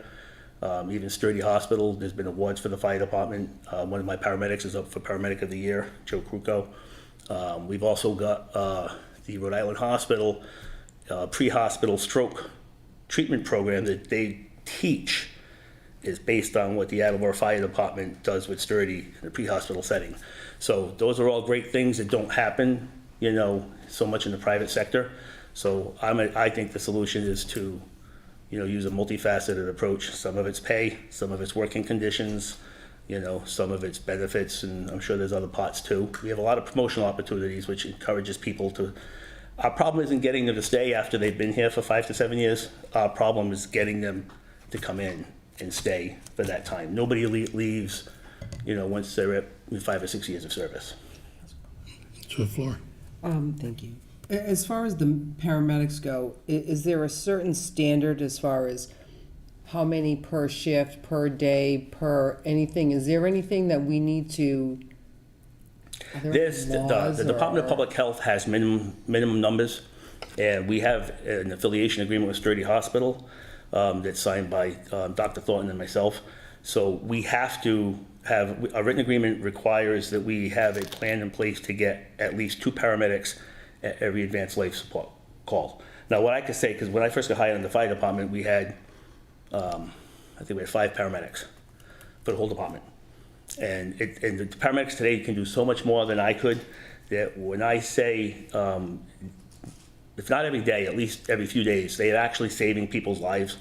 It's not an understatement. More paramedics up to a point is a positive thing. So we have enough paramedics that even if 3 ambulances are out on calls, and we're calling mutual aid, and we have a significant medical emergency, I have paramedics on the fire engines many times, and the trucks have enough equipment that they're actually starting to do, you know, really advanced care before the rescues can get there. So those things do make a huge difference. Our call volume has gone through the roof. You know, we did 9,200 calls last year, almost 6,000 EMS calls. If you drive by Sturdy, it's not uncommon to see all 3 ambulances there. So that's the other thing, as the community grows and we have more elderly people, there's more people that depend on our services, we also need to make sure that we have a system in place to ensure we can keep providing that service. What is the relative escalation of that 9,200 calls per year? Is that up 20% from the year before, or is it up 10%? Well, when I became chief in 2010, we were doing about 5,200 calls a year, maybe 5,400. So it's gone up 80% in 14 years. So it's going up 6-7% a year. What you do find is every time they build a housing complex, just the nature of the population, that we're going to go. And the other thing that's different today is when I was a paramedic here, we went to Sturdy almost all the time. There's now point of entry protocols which make the delivery of EMS different, and we're now not only allowed to, but we're required to. If somebody's having a heart attack in the ambulance, the paramedics today do a 12 lead, just like in the hospital, and they can tell in seconds that you need to be at the cardiac cath lab. We go right to a cath lab, either Rhode Island Hospital, at one point it was Miriam, but that takes the ambulance out of service for a much longer time. There's also some changes with the state that if it's medically warranted, we'll even go to Boston, which we don't like it, because when we go to Boston, we're out of service for 3 or 4 hours. But if the patient needs it, so we'll do it. So those things also make the calls last a lot longer than they used to. Other questions for the fire chief? I have only one left. Is that in the case of paramedic training and certification, has that gotten more difficult in the last 10 years? It has. One of the things that was done, which is a good thing, but I don't know if they had a lot of forethought into it, is now they get accepted. Paramedic programs have to be affiliated with a college. So 10 years ago, paramedic programs could just be a private organization if they met the criteria of the Department of Public Health. They had an agreement with a hospital and an ambulance service, they could teach a paramedic program. Now they have to be affiliated with a college, and that means the students typically have to have at least a handful of college classes to even get in. The other problem, which honestly I think this is the biggest stumbling block for the students today, is that there is no educational, there's no financial aid for paramedic school. So, I'm an advocate. I tell all of the people that are 19 years old that are trying to figure out what they want to do with their life, I said, if you're really not sure and you're really serious, become a firefighter, go to EMT school, become a paramedic, because you will earn a very good living. You're going to work hard, you're going to see a lot of stuff, but it's a great opportunity. But a lot of families, especially if they're in lower income neighborhoods and cities, they really can't come up with $15,000 for paramedic school. See, I tell them all to become assessors. You're the only person I've ever heard say that. You're right. So your paramedics thing, right out of school, are coming out of school with significant school debt. Yes. Yeah. Yep. Got it. And the program's about a year long if I send them. So then they spend a year in paramedic school. Then when they're done with that, I have to send them to the fire academy, which is another 10 weeks. So I can go, close to a year and a half without them being around so much, which is another challenge. Well, Mayor. The mayor's heard an earful, and honestly, we've had very good conversations. I don't want to, certainly not throwing the mayor under the bus, and even the former mayor. I'm not mentioning her to throw her under the bus, because I do think that this is the brick wall's gone. So there's an opportunity here to do something and do something good and fix a problem that's been a problem for a long time. That's all I'm going to say. Yeah, all of my interactions have been optimistic and, as you said, transparent is the word. So, and we're not going to fix it tomorrow, but we should start to come up with a strategy to move in a direction. I've had a lot of chats with Deb about it too. So, she sees it from the money side of things, that certain things are not, throwing good money after bad is not a solution. When was the last time we reviewed fees, like the ambulance fees? It's been many years. I could have our billing company do an analysis. It's time. That would be I could certainly do it. You did have Our revenue has gone up substantially. We're probably $3.5 million in revenue. But yeah, absolutely. And we've talked offline too about some other options that we can do to, increase service delivery, do some other things with revenue and make it, sustainable. Yep. Any other questions? Thank you for coming in, Chief. I brought all these papers too. I had all of them. Oh, we certainly do. And you were early. And I was early, yeah. Thanks. Thank you. So the school department's next. I think we could take a recess because we don't have a school department person here. So you get the recess that you wanted. I'm gonna take advantage of that recess. Yeah, so let's say, we'll take a 15-minute recess and we'll be back live in 15 minutes. Yeah. Yeah.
the Finance Committee back to order at, 9:06. thank you, 9:06. And with us is Mark Furtado from the School Department. Mark, can you hear us okay? I hear you fine, Mr. Conti. How you doing? Good, I hear you loud and clear as well. So, Mr. Furtado, what we're doing this year is we're giving you an opportunity to talk about the particular challenges in the budget, but also we have our radar out for the supplemental budget and what you see might be coming down the line on the horizon that could be big facing us at the supplemental budget time, so that we can take care financially to get to that point, if you follow what I'm saying. The floor is yours, sir. Thank you. I guess I'll address 24 first. We were at this stage, the budget proposed vegetation that went to the municipal council was essentially 98,083,000, I think. We are completely capable of operating under that budget. That is short a little bit of the what we have been getting historically over net school spending, and that would limit us in terms of new things we could be doing. We also have a concern because in September of '24, our COVID money expires, and we are operating at about $2 million a year off of those funds, and have been since the end of the pandemic. So we've got a $2 million hole to fill. We will hope to be part this year, part next year, but I got to do that all next year. And then in terms of operating in '24, we'll be fine. So, a question I have is if, God forbid, the school budget were to go into deficit in this fiscal year, would that lead to a reduction in net school spending?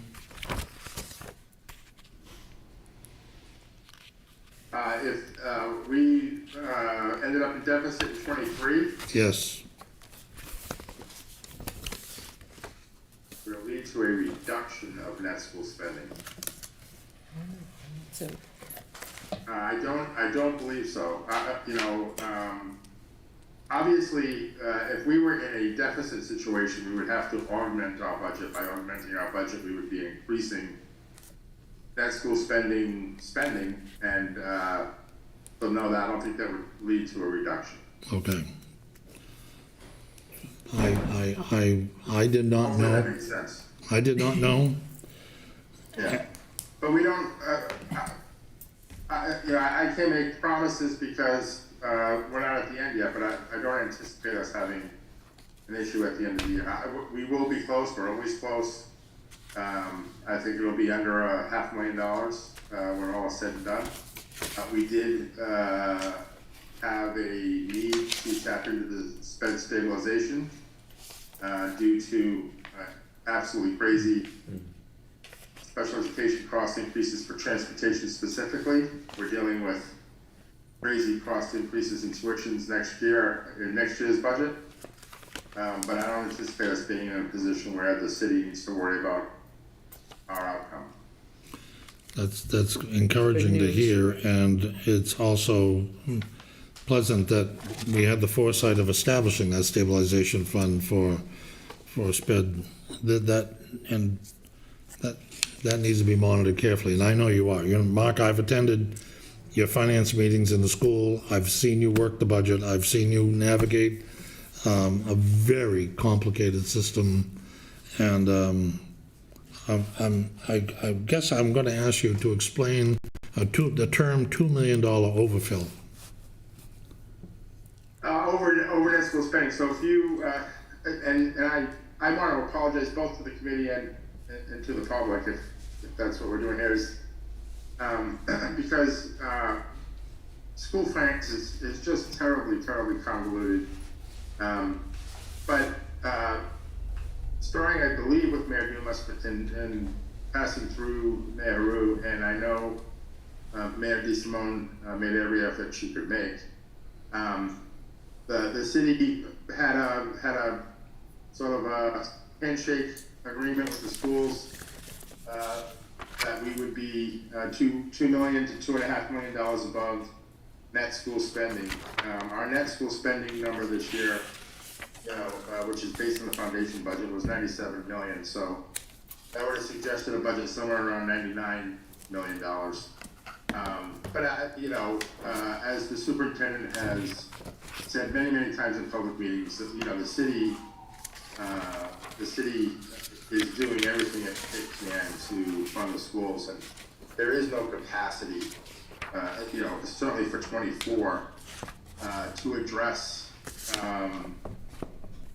that shortfall. We were about $1 million above net school spending rather than 2 or 2.5 or.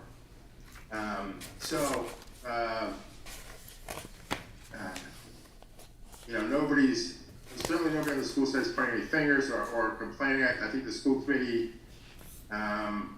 in their role to represent schools, needed to say something about that, but nobody thought there was, $1 million under the mattress somewhere and we're being. So I'm going to ask you to explain just one last thing for the public, if you would explain exactly what net school spending is. Sure. So the state takes economic demographics for the city of Attleboro, economically disadvantaged students, tax rates, commercial development, housing starts. It's just this big blender of all kinds of financial demographics for the city, grinds it all up, gives different weights depending on the student demographics in the school district. Again, socioeconomic measures, English language learners, special needs students, etc., and assigns basically a dollar value per student who attend the Attleboro schools, and it varies based on if you're at the high school, if you're in vocational, and etc. And then they simply multiply our census by those dollar values and develop a number that is essentially the state saying, okay, city, the schools have to be funded at this level. If the city does not fund the schools at that level, there are financial consequences for local aid to the city of Attleboro, depending on how big the shortfall is. There was a long history when I first came to Attleboro of just being right at that number. And then in the early 2010s, I think it was 2012 was the first year, the Mayor Dumas made a commitment to be $1 million above that number, and then that grew to $2 million, which again sounds like significant change, but we're essentially a $100 million budget, and I believe the correct number is something around 91% of the communities in the state of Massachusetts at this point fund well above that, and I think the average in the state of Massachusetts above net school spending is somewhere between 12 and 15 or 16%. So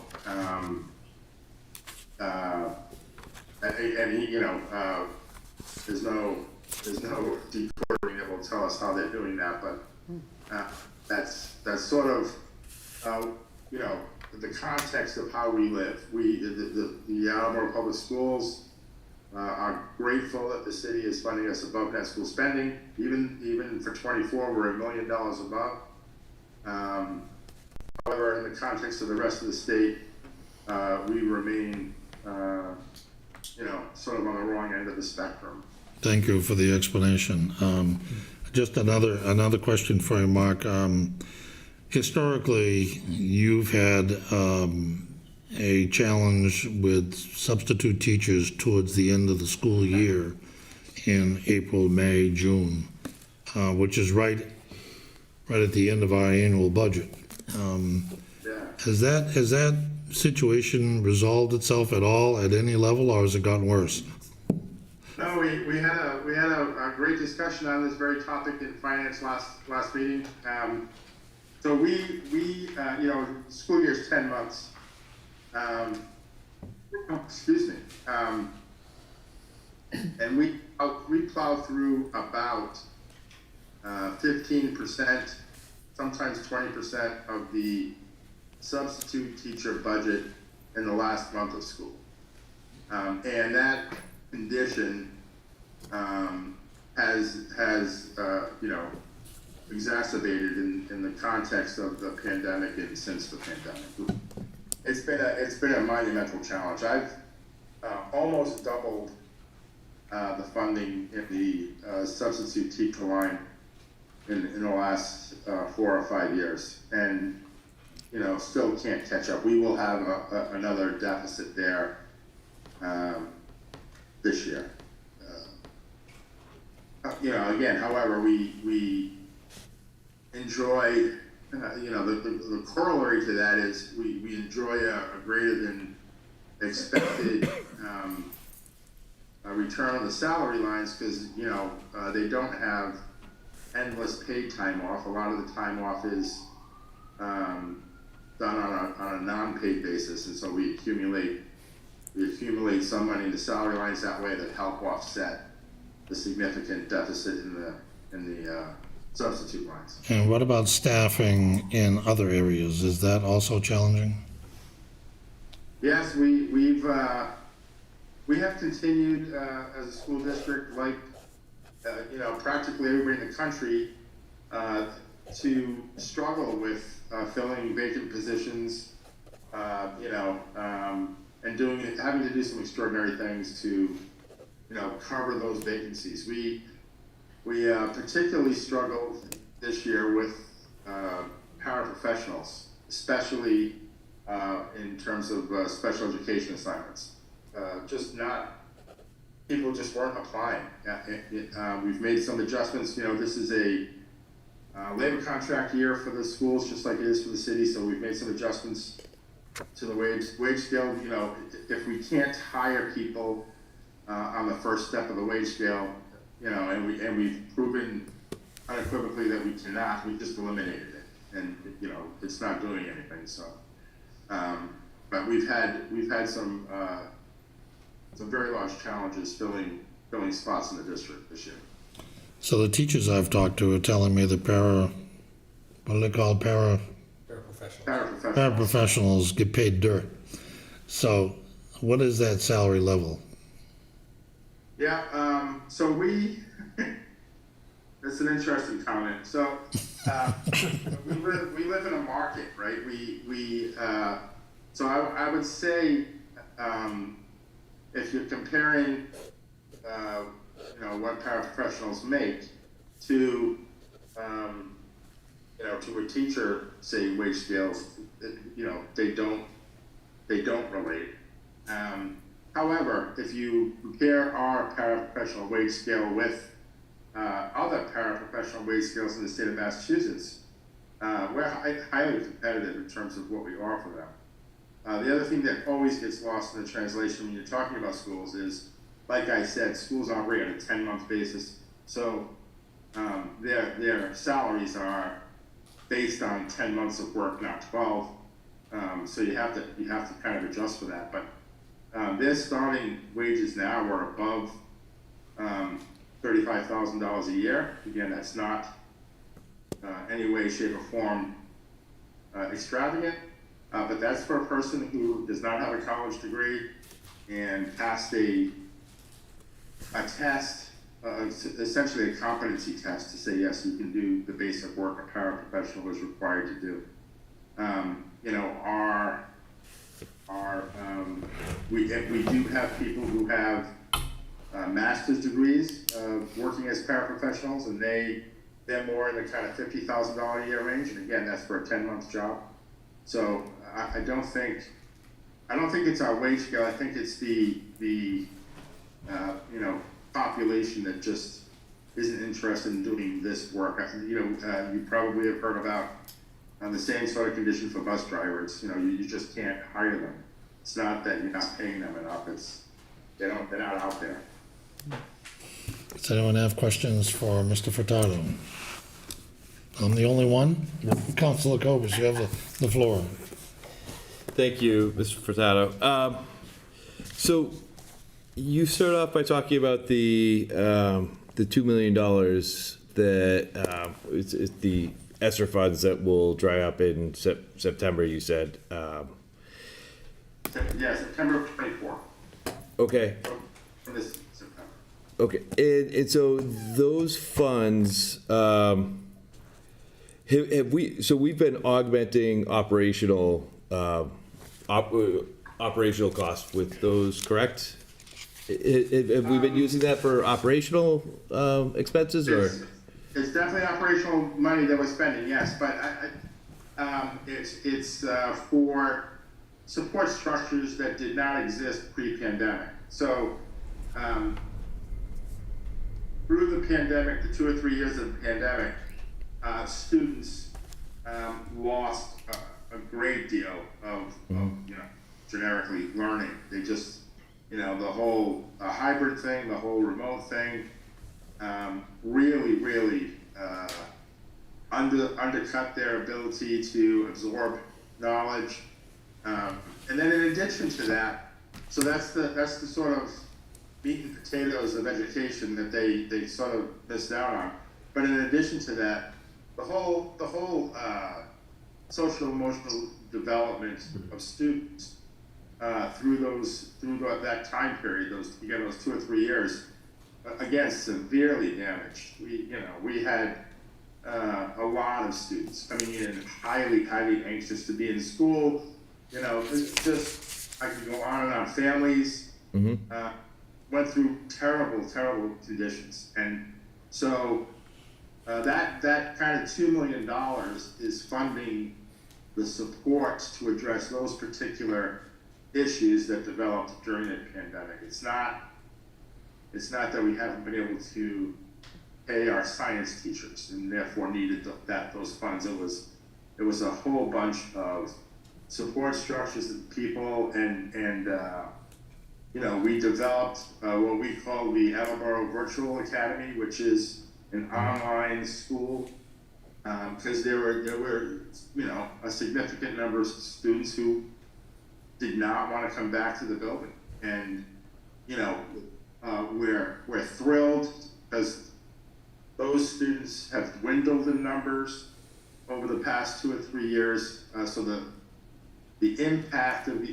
ABA was to allow them to more gradually reassimilate into the schools, you know, publicly, rather than learning from home, which we know is not the way to do it. So it's that sort of spending support that we're doing through the grant programs. Oh, okay. So in theory, when that money goes away, yeah, we're now not depending on that to augment our school funding. Is that what I'm understanding? So when that sort of dries up, that's not something that we're depending on to sort of meet our needs. Because my understanding was that we were sort of augmenting our operational funding on that, and sort of when that dried up, we were going to be in trouble, and the state was meeting some of that, but we sort of were falling a little bit short. Is that not the case? Yeah, no, I think that's a good question, because again, there's a lot of confusion about this out there. I that in September of 24, or for the FY25 budget, we're going to have to make some very hard choices in terms of what supports we can afford to keep and what supports we can't. If there had been no impact whatsoever of the pandemic on our students, we would be fine, and we wouldn't have that $2 million of cost.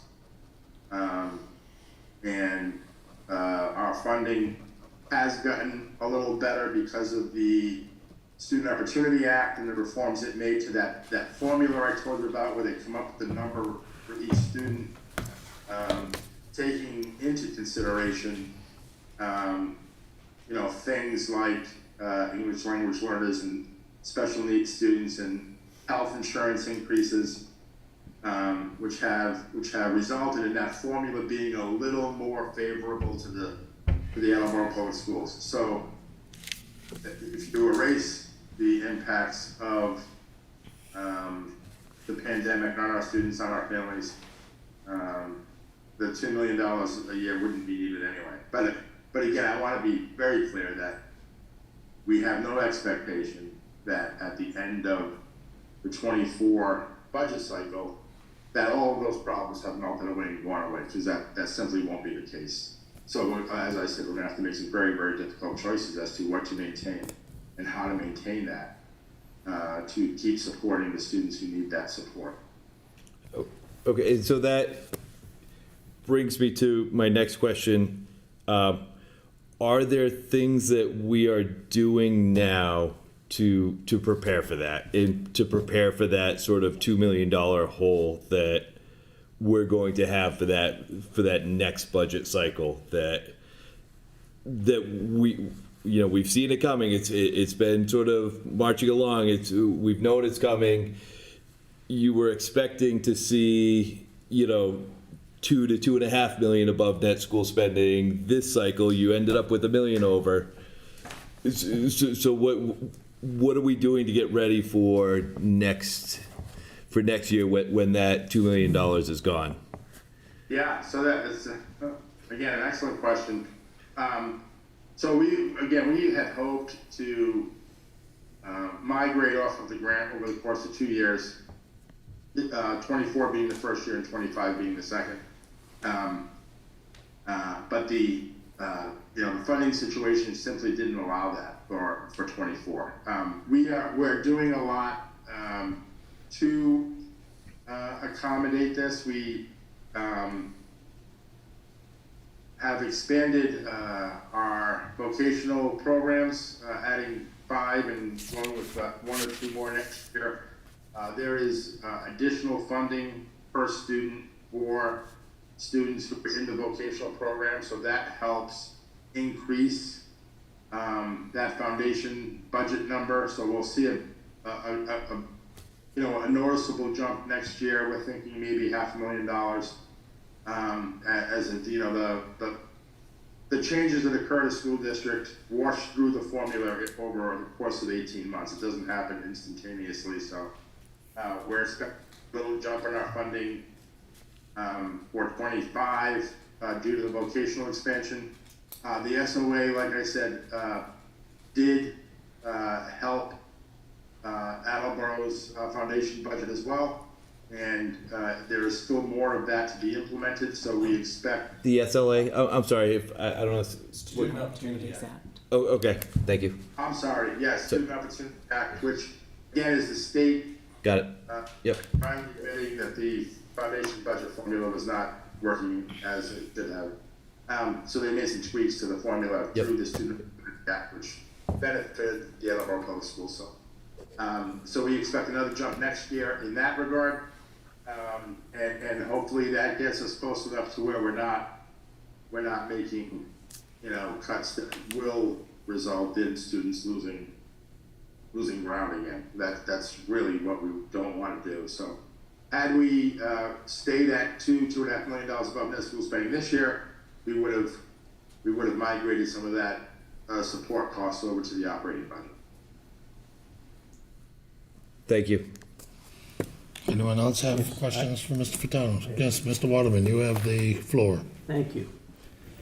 So you mentioned the trauma, which the students went through, and perhaps even the elementary school students might have even felt it even more. That's something that I've been told. Are we doing anything a little more in the area of mental health in this budget to try to beef that up and help with that? So at the elementary level, we actually deployed, pre-pandemic, something we did not have. We deployed 15 paraprofessionals to support kindergarten and first grade. Our youngest students who are entering school, and just to have that sort of adult presence in the classroom, to be able to address problems immediately, and again provide direction and support to the students as they kind of acclimated back into the school building, and that's been highly successful.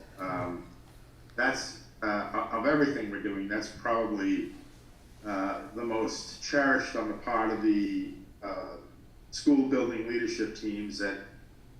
That's had the biggest impact. That again, bringing back that kind of calmness and joy of going to school every day. And so, we had focused on all three levels.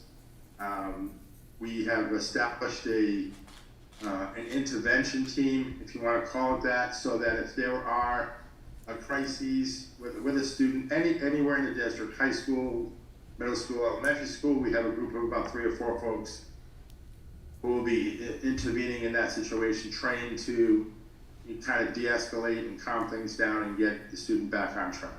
So we have structures in place for all of our students, not just the older ones, and feel pretty strongly that we've had some success in mitigating what the pandemic did to students and families. Thank you. Councilor Bennett, would you just check in? Are you all set? Do you have any questions? I do not. Thank you so much for checking in. Okay, I just don't want to ignore you. Anyone else have questions for Mr. Furtado? Thank you, Mark, for being here. Oh, wait, hold up. So, did you I'm have a good. question? No. Sorry. So I just wanted to talk a little bit about a couple of things on the school funding page while Mark is here, in case I get any of it wrong. So the formula, so there's basically a spreadsheet that my predecessors have used for a number of years, and my predecessors in this case means the budget directors that preceded me. And my little role is trying to put this together. One of those numbers includes the per pupil administrative cost. And when Mark and I were chatting about what number to use, given the inflation and so on and so forth, we use the number $155 per student. That number came out, I think, the Friday after the budget came down, or maybe, I think it was the Friday after the budget came down, which panned out to be $139.93. So in the true up, once we get the final state aid numbers, and I revisit that spreadsheet, there is an additional $96,000 that will be due the school department, based on the formula that the city has consistently used for the last several years. That also brings me, because I think it warrants at least a mention, the train environmental project at the school. So the environmental systems project at the school, when the project was, as I understand it, envisioned and green-lighted, started at a $6 million project, the expectation was that the school department would realize an energy efficiency savings on their side of the budget that was supposed to be equivalent to the debt that the city was going to take on its side of the budget.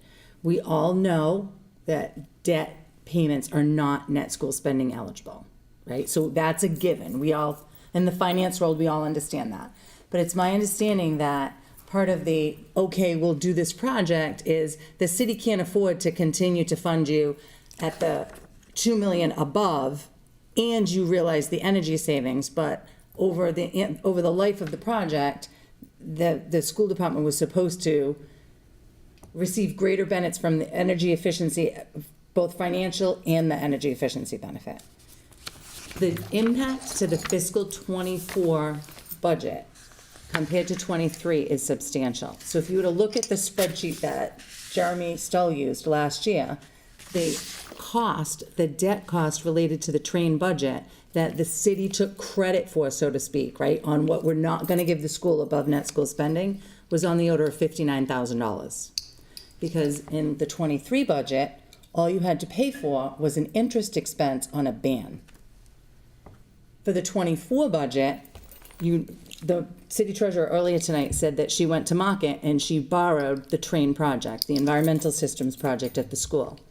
That, this year, in this year's budget, that number is $540,000. So the credit of what the city took on that paper to say, okay, we are keeping this money to make the debt payment because you're realizing the energy efficiency and supposedly should have reduced energy costs in their operating budget.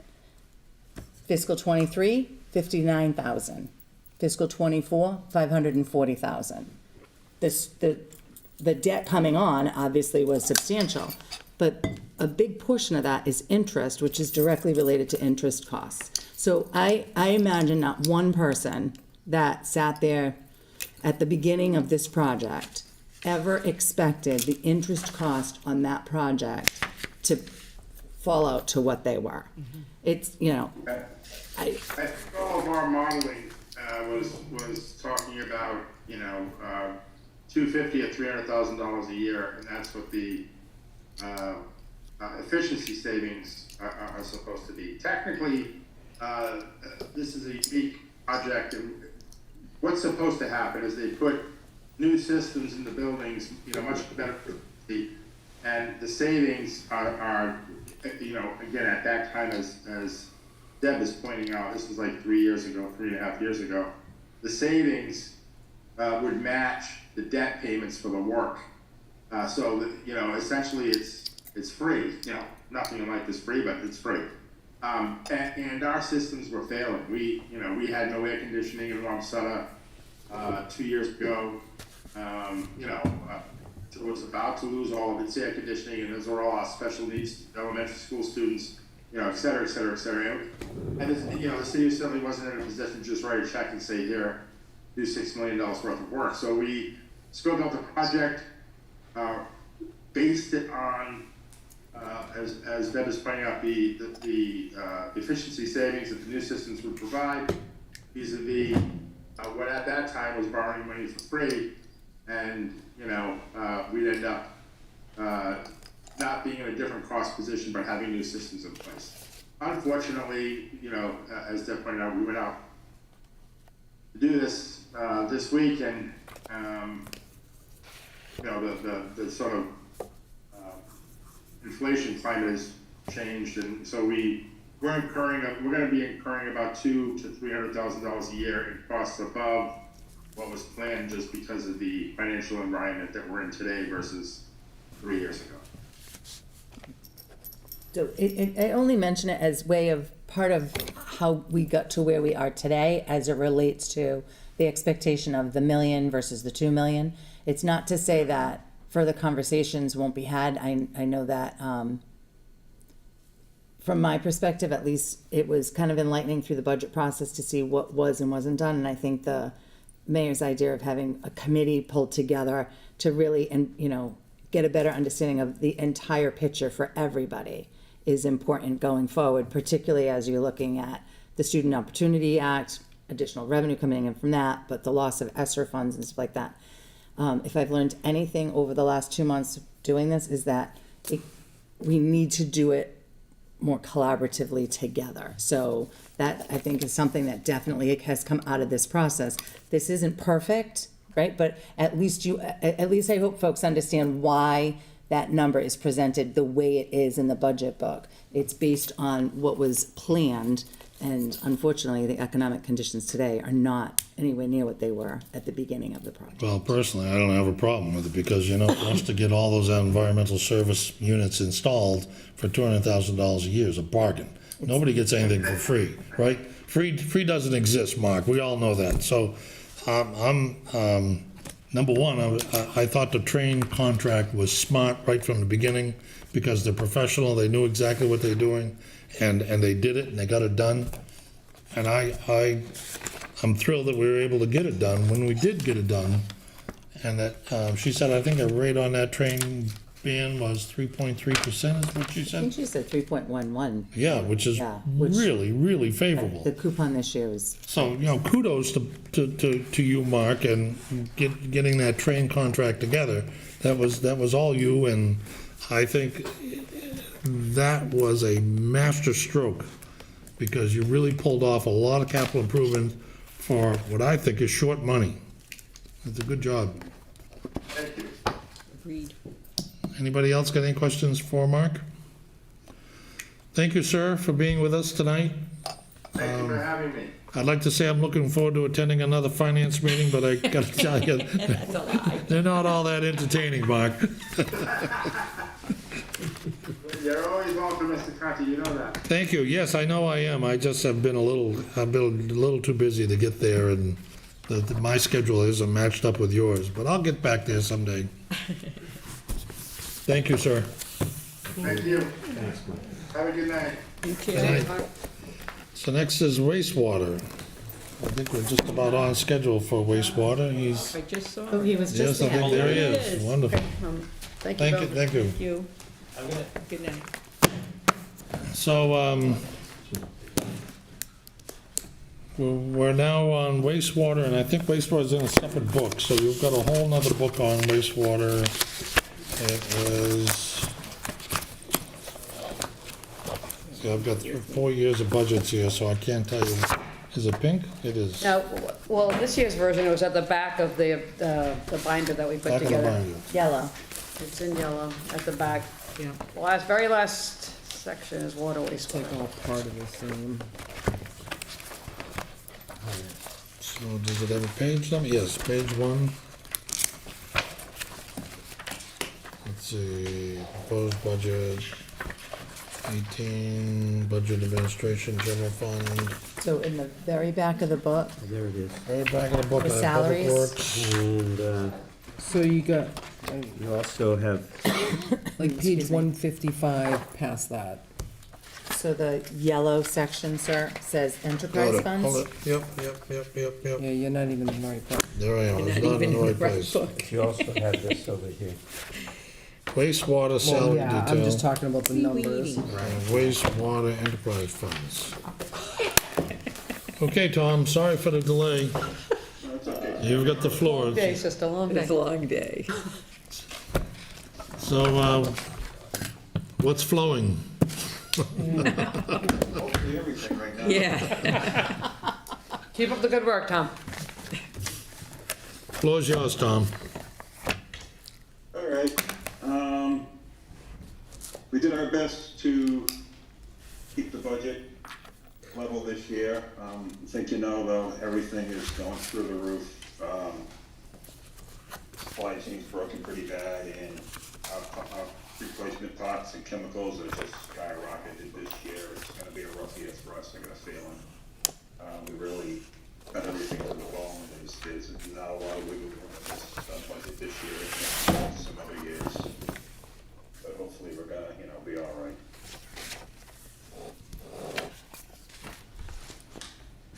Does anyone have any questions for Tom? I do. Counselor Dolan, you have the floor. Thank you. Hi, Tom.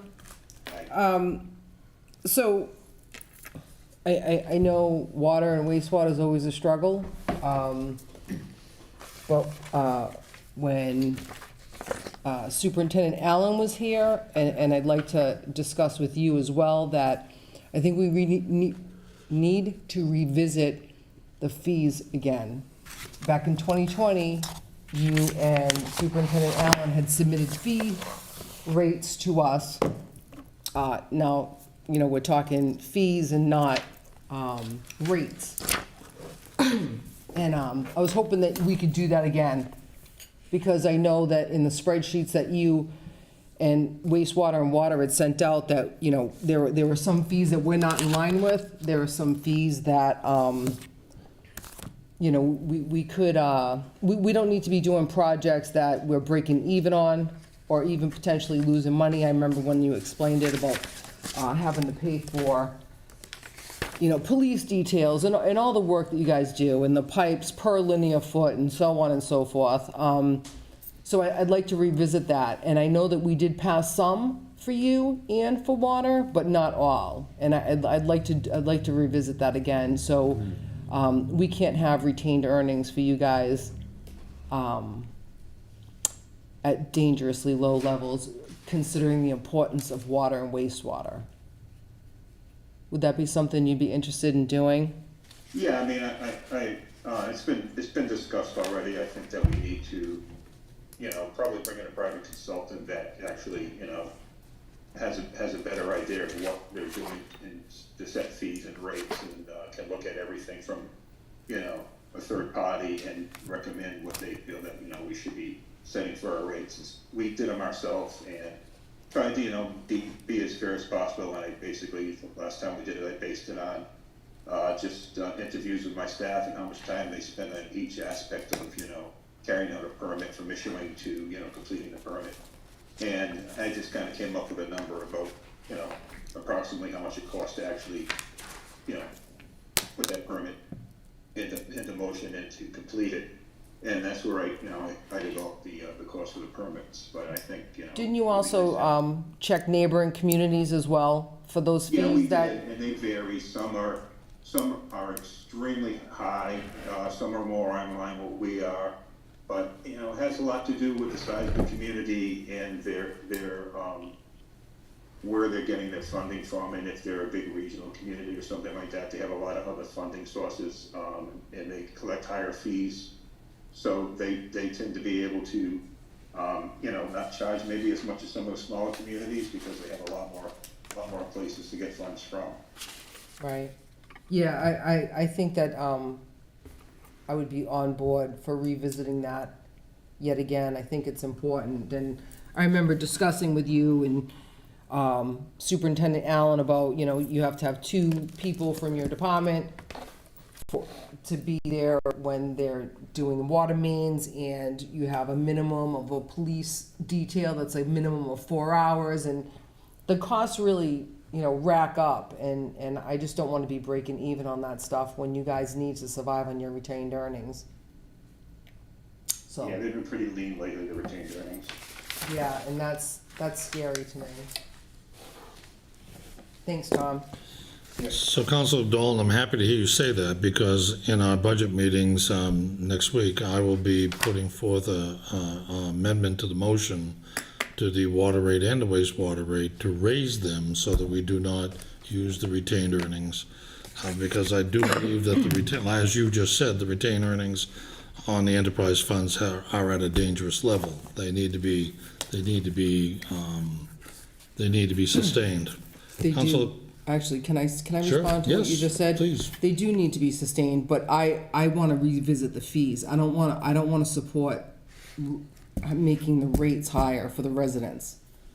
Because when we have retained earnings that are too low for whatever reason, because we know that water and wastewater, their projects are huge and expensive and usually an emergency. always.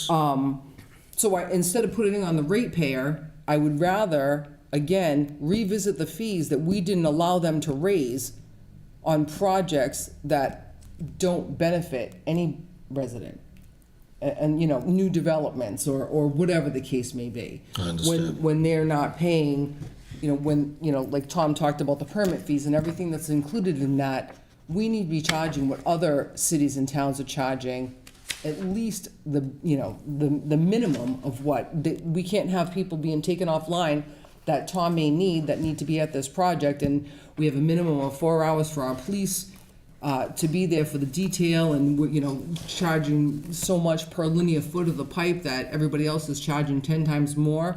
And I believe I can quote you by saying one time when you said you have no interest in starving this department. True. And I feel like when it comes to water and wastewater, we starve them. And I agree. I want to revisit all those fees and give them what we should have given them 2 years ago, 3 years ago. You have 100% of my support there. As far as the rate, you might not have my support on I that, didn't but we can expect to talk. get it. We can talk, I knew I'd be going there solo. but thank you. Councilor Cobus, you have the floor. Thank you. When the treasurer was here, she talked about, we were talking about upcoming bonds, and she had mentioned $450 million for two projects between water and wastewater. One was the 300 million for the permanent PFAS stuff for water coming up. The other was 150 million for, correct? 30. Permanent PFAS is 30, I'm sorry, not 300. Yeah. Okay, excuse me. Yeah, no, I almost had a heart failure. I 30 apologize. million for water, 30 150. million. Yep, But the other, you're right, his is but 100. 150 for wastewater. Yep. So anyway, that's where I was going. That 150, is that for the comprehensive wastewater management plan and the treatment plan upgrades and whatnot? Or can you talk a little bit about what that project is, or can you talk about the details of that borrowing? Yeah, the comprehensive wastewater management plan, that's been ongoing since December. It's of expected to be 22. done at the end of this year. Yeah, it should be done. It's a one-year plan. That's basically, we're looking at the whole city holistically. We're looking at all of our infrastructure. We're looking at areas of needs where, we need to expand the sewer system for, there's a lot of places, approximately 25 to 30% of the city is still not sewered. So right now we're reviewing that. We're going over where we're ranking them in areas that need it the most. We're looking at citing our next two landfills, our sludge landfills, and alternative sludge disposal alternatives, because eventually we're going to run out of room at the treatment facility. It's a big area of land, but we are running out of land. And we're looking at all of our infrastructure in the streets. I mean, some of these systems have been in place since 1910, 1912. It's well over 100 years old, the infrastructure in the streets. And basically, this is just, this is a high-level look down at everything. And then from this, when the new permit finally comes out from EPA, which I renewed back in 2013, they still haven't released it yet. It's been a decade. We're going to have to obviously upgrade the facility to meet those permits. We're never going to meet those limits now. The facility was designed and went online in 1980. And the permits that we've received since then, the plant was never designed since it was built to meet those kind of numbers that they keep changing with every permit getting, stricter and stricter. And we're at the point now where structurally the facility, it's failing. It's concrete, it's been in the ground for over 40 years. The facility never shuts down, the equipment never turns off. And we just can't, put a Band-Aid on it. Basically, back in the early 2000s, we put a Band-Aid on it. We did a retrofit, $30 million. We changed out the electrical systems, we changed out pumps. And basically what you got for your money back then was not what you got 20 years prior to that, because the stuff they built back in the 70s was much better quality. And it just doesn't last. But now we're to the point where we don't even have enough capacity at the plant or enough treatment trains to do the type of treatment we need to do to meet these new permit levels. So it's gonna be expensive, and the number that was told to me is, don't be surprised, $150 million to upgrade the facility to meet your next permit and to bring you into the future where you don't have to worry about it for maybe another 40 years. And you're expecting that to be complete by the end of this year? That's the CWMP, the plan should be done by the end of the plan. This year. Okay. The plan, but that's not the design, or anything. That's coming once we have the permit in place and it finally drops. Then we need to look at the design of what we need to do to meet that permit, because obviously, the day they give us the permit, we're gonna be in non-compliance because we do not have the ability in the facility to treat to the level that they're requiring. But you can't design for an unknown, so you really can't do anything but, make some guesses at what they're probably gonna give us from what other facilities are getting. But until you get that actual permit, you can't really design a treatment process or model it. So once we get that, then we're gonna have to go and look, okay, now we have to go into the design phase of what we actually are going to do to upgrade the facility. And that's when the big ticket item's gonna happen. That's when we're gonna see the construction. So when are we expecting to borrow this $150 million? So, right now, we're thinking, first of all, we don't know, right? Okay. But one of the things that certainly was discussed during the budget, when Tom throws out a number of, don't be surprised it's gonna be $150 million, we don't wanna start talking about $150 million a year from now, knowing it's in year 3, right? So this is the great big heads up, like this is a huge number and this is coming.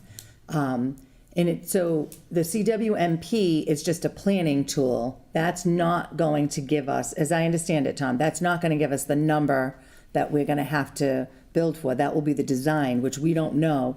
The permit's been out there waiting for a decade, so it could come at any time. And we just, through the budget process, we felt as though like everybody needs to be made aware like this is coming, right? Because it's not in the near term, it's not part of the CIP because it's a 5-year planning document, right? So we've talked to Gary about that, like to say, okay, we need to address that kind of thing. Like it's a known out there that maybe it's 10 years from now, right? But if we beat the drum for the next 10 years saying this is coming, we also need to not just beat the drum, but we need to start to think about and plan for and maybe put a little bit of money aside each year and kind of look at the rate as a capital.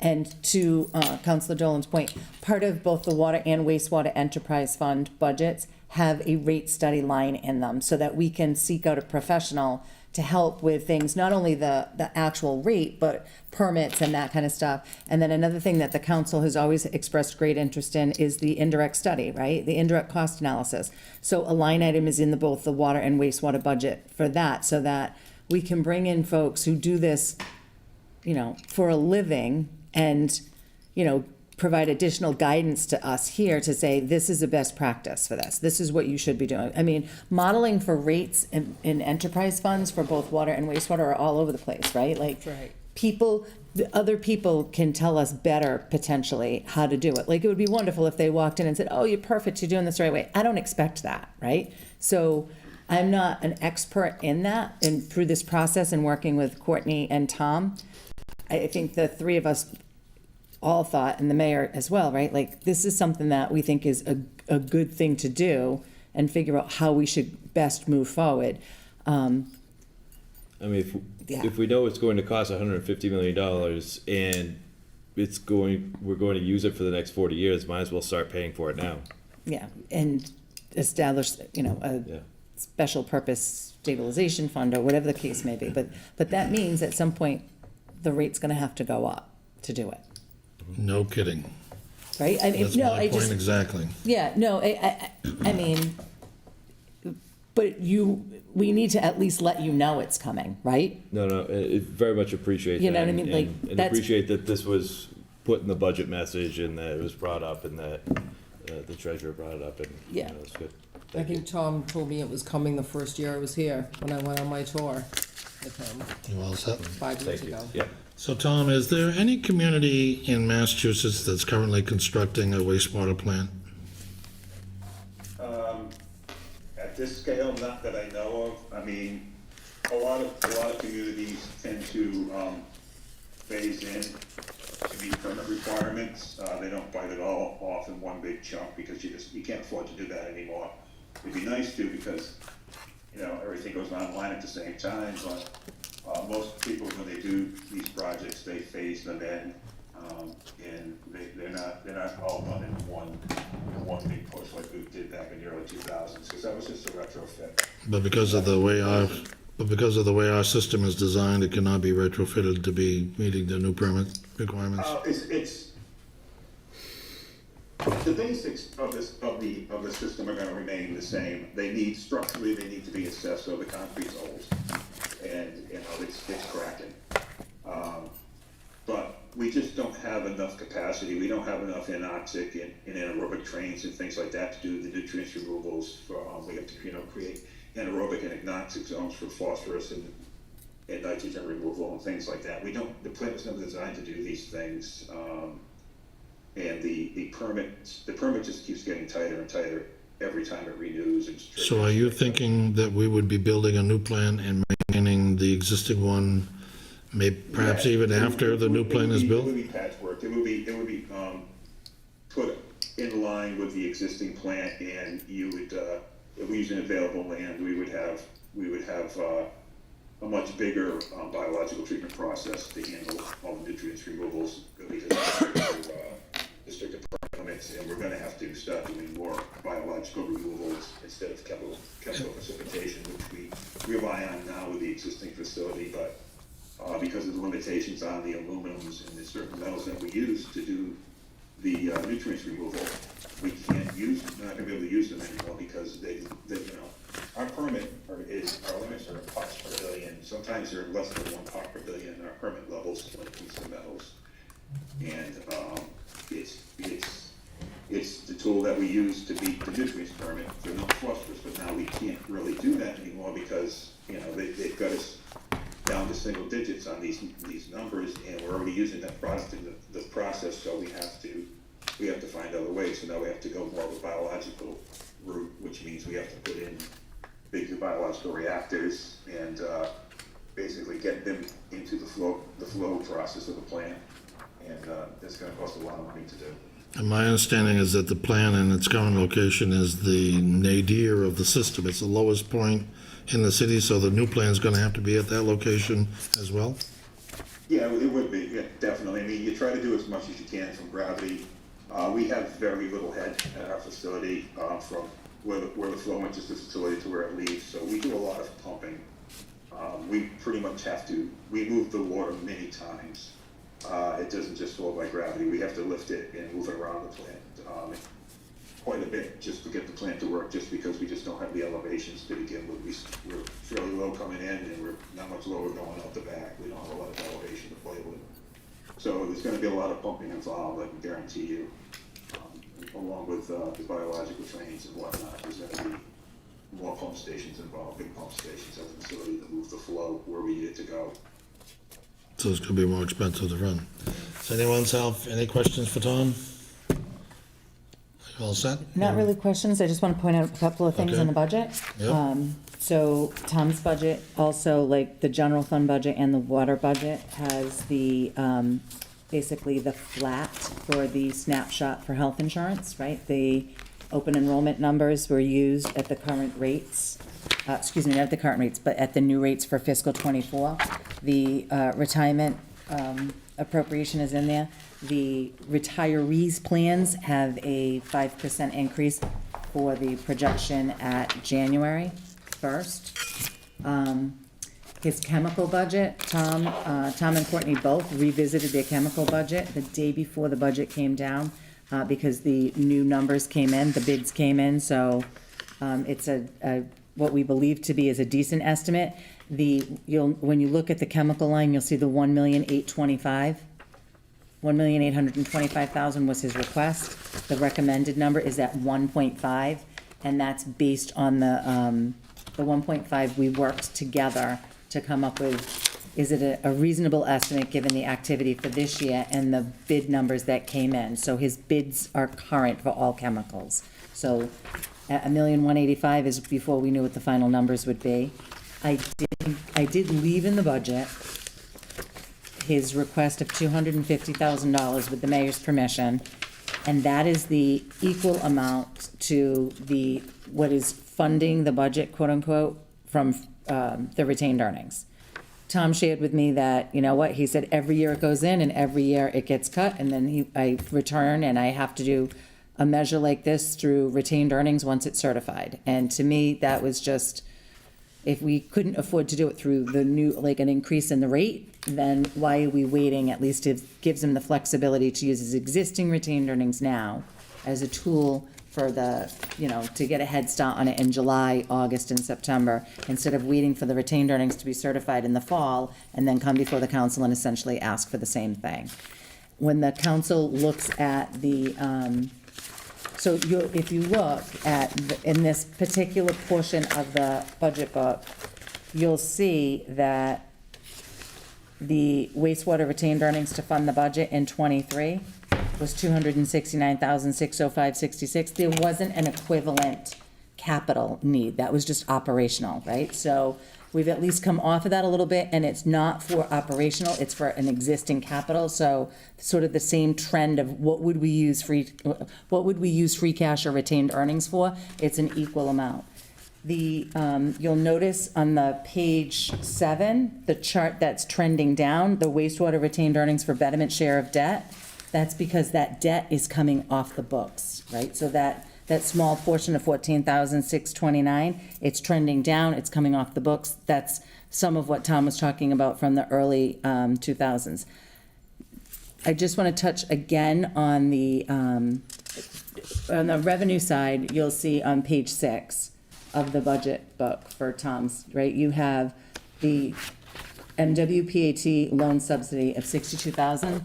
That's because you have to budget that on the expense side, and that 62,000 is subsidized loan because we use this, the SRF sewer rate funding. I think that's what the acronym stands for. Back in the early 2010s, maybe, it was a financing mechanism. You borrow from the MWPAT instead of on the private market. The rates were better back then on that financing stuff. That was done.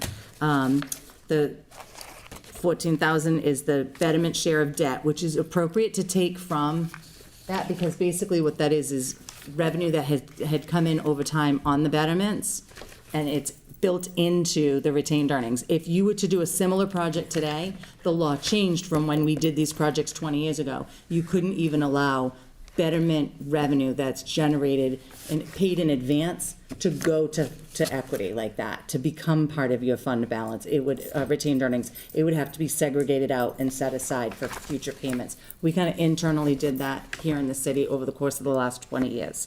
The septic fee and the energy revenue credit are things that we took into consideration. Those are, septic is something that Tom takes at his facility from folks that have septic as opposed to sewer, right? So that's generated revenue. We think that's a decent number. We revisited that this year.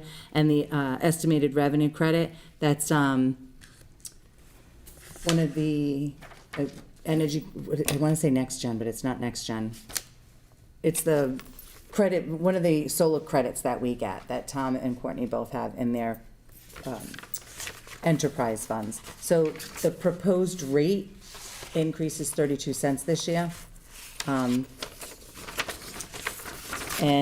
we also have the increase for the contribution to the OPEB Trust Fund on behalf of the wastewater enterprise fund is the increasing 2.5%. Okay. That's what I have. Any other questions for Tom? Tom, thank you tonight for zooming in with us. We appreciate it. Thank you, Tom. For committee members, I'd like you to hold up because I want to just pass 2 motions very quickly so that we can get them off of our agenda. The first, from the docket of June 6, 2023, I entertain a motion to establish the following donation account for the city to accept contributions intended for the purpose of hosting community-focused events, being a community engagement event donation account to be expended by the community engagement manager or designee authorized by the mayor with the approval of the mayor in accordance with the wishes of the donors in support of a community events planned by the community engagement manager, and this fund will further provide for the acceptance of all tangible items for events such as gift certificates to be used as prizes, decorations to be used for events, and stored in the Economic Development Office, and in-kind donations for event purposes. Second. Thank you, Councilor Cobus. So this establishes a new donation account, which if it's going to exceed $5,000 has to be done through the city council. And in all donation accounts, the mayor gets to release the monies. It doesn't have to come to the council. And it is to take the existing community engagement manager who works underneath the economic development director to become the chairperson of this event and to eventually deliver things such as Winterfest, etc. Any questions, comments, discussion? Seeing none, motion's in order. All in favor say aye. Aye. Aye, motion passes unanimously.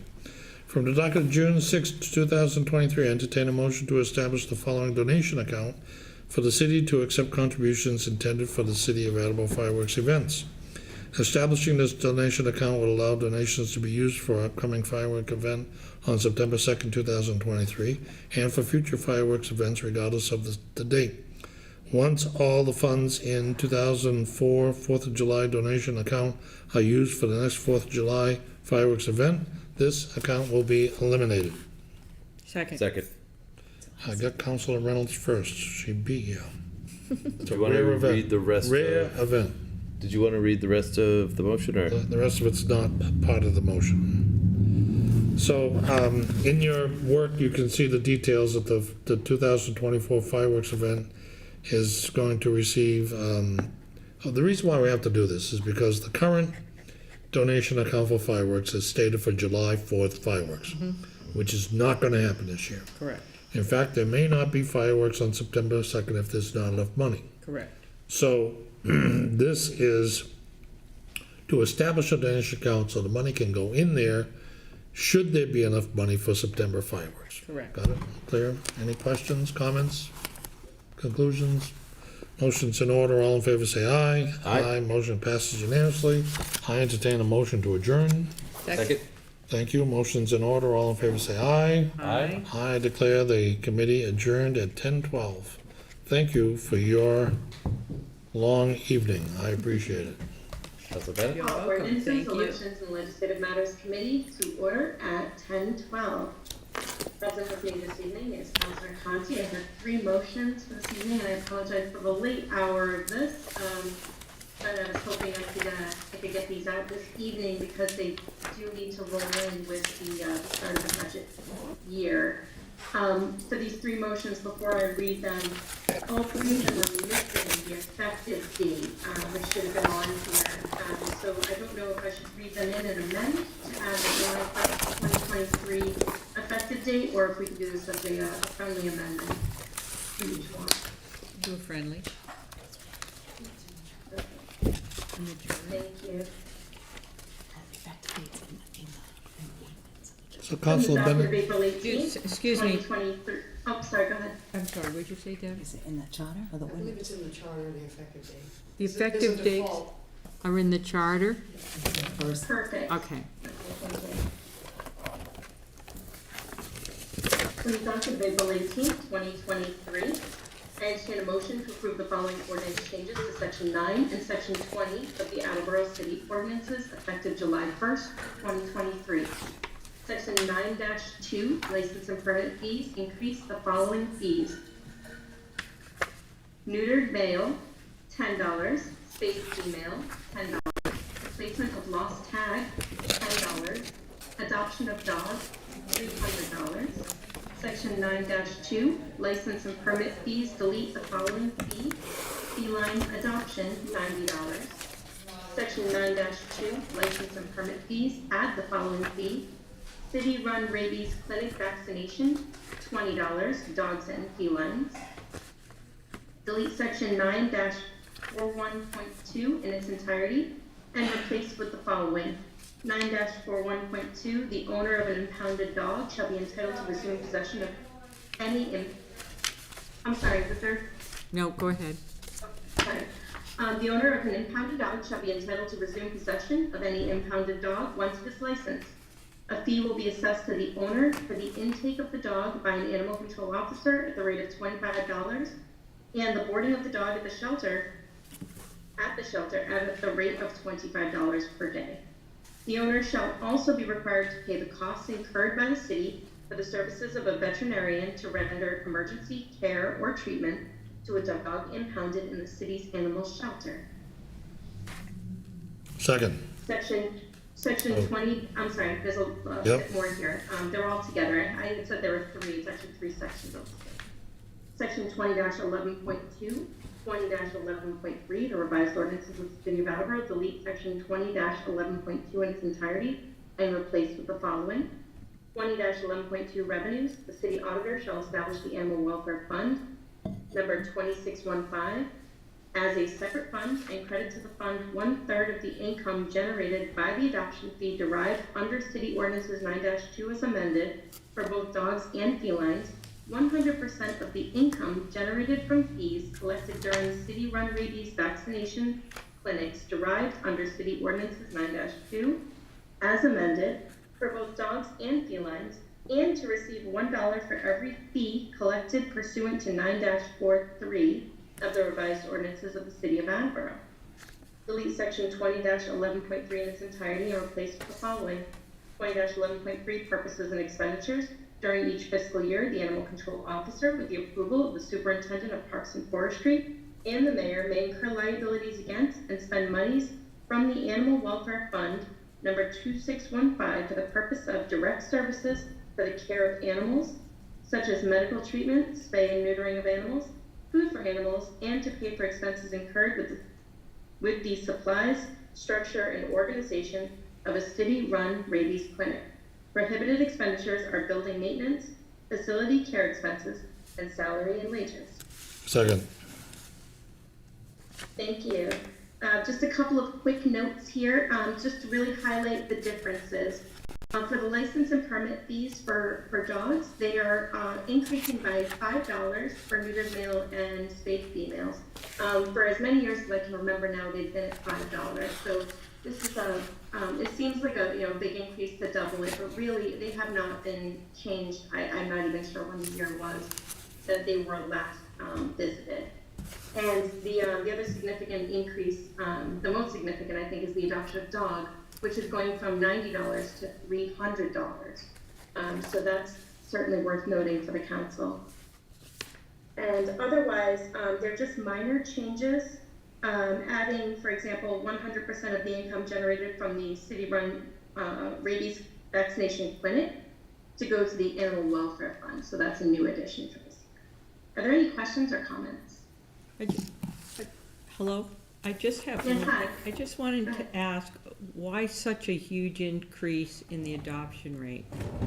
Yeah, that's a great question. I was wondering the same, and I could not locate the backup for this item. I'm happy to have that when this comes to the full council. Great. Just so I can make sure that I don't misunderstand that. But my recollection is that this had to do with increased costs. I mean, we're seeing that across the board, and I don't think these fees have been adjusted or changed for many years.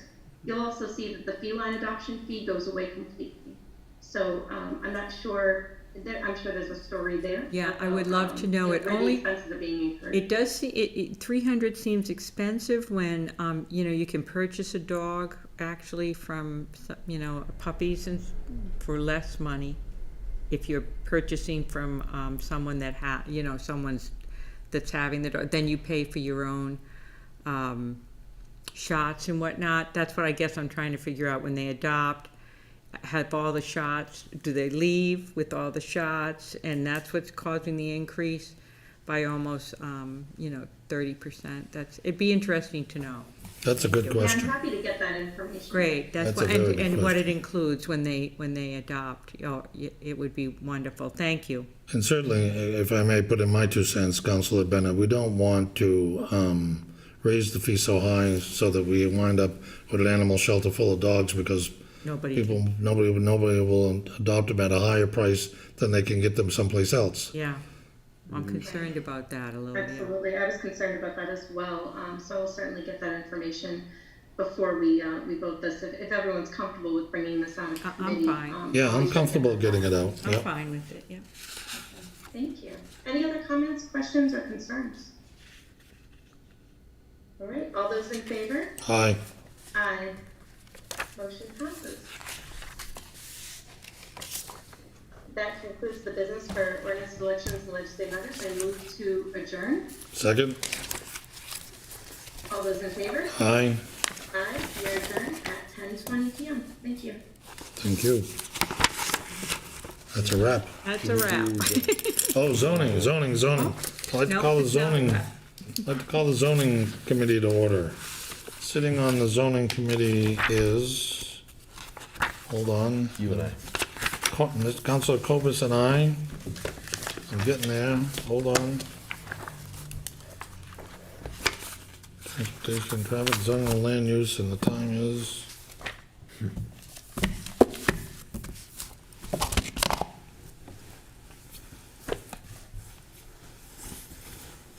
it is. It's 1020 over there. 10:20. Let's see, what do I have to bring before the committee tonight? Just the top one, and I can talk to it if you want. Okay, from the docket of June 6, 2023, I entertain a motion to appropriate $80,000 from account 1-000-359000, undesignated fund balance, free cash, general government, to account 1175100-530179, planning for the Chapac 5-year contract. Second. Okay, so Councilor Cobus seconds, and what I read the backup before we started. This is basically a mandate. It's that they've already selected the engineering firm. They've already hired the engineering firm. And the people who hire the engineering firm are not the people who pay for it. We're the ones who pay for it. It's the EPA who does the hiring. And it has to happen every 5 years. This is a 5-year plan. And we really don't have any say in it. It's $80,000. Send them 2 checks, and that's that. That's a wrap. Any further questions? No. None. Seeing none, I'll call for a vote. All in favor say aye. Aye. Motion passes unanimously. That concludes. I'd like to say no, but I don't Yeah, think we have I'd a like to choice. say no, but you can't, because we're a responsible party for the Chapac landfill. So that concludes the business for the, unless you have any further business you'd like do to not. discuss. You know, the night is young, Council. Right? In that case, I'll entertain a motion to adjourn. Second. Motion's in order. All in favor say aye. Aye. I declare the Zoning and Land Use Committee adjourned at 10:22. Thank you for your participation, and good night. And now it's a wrap. And now we're done. Did you turn into a pumpkin?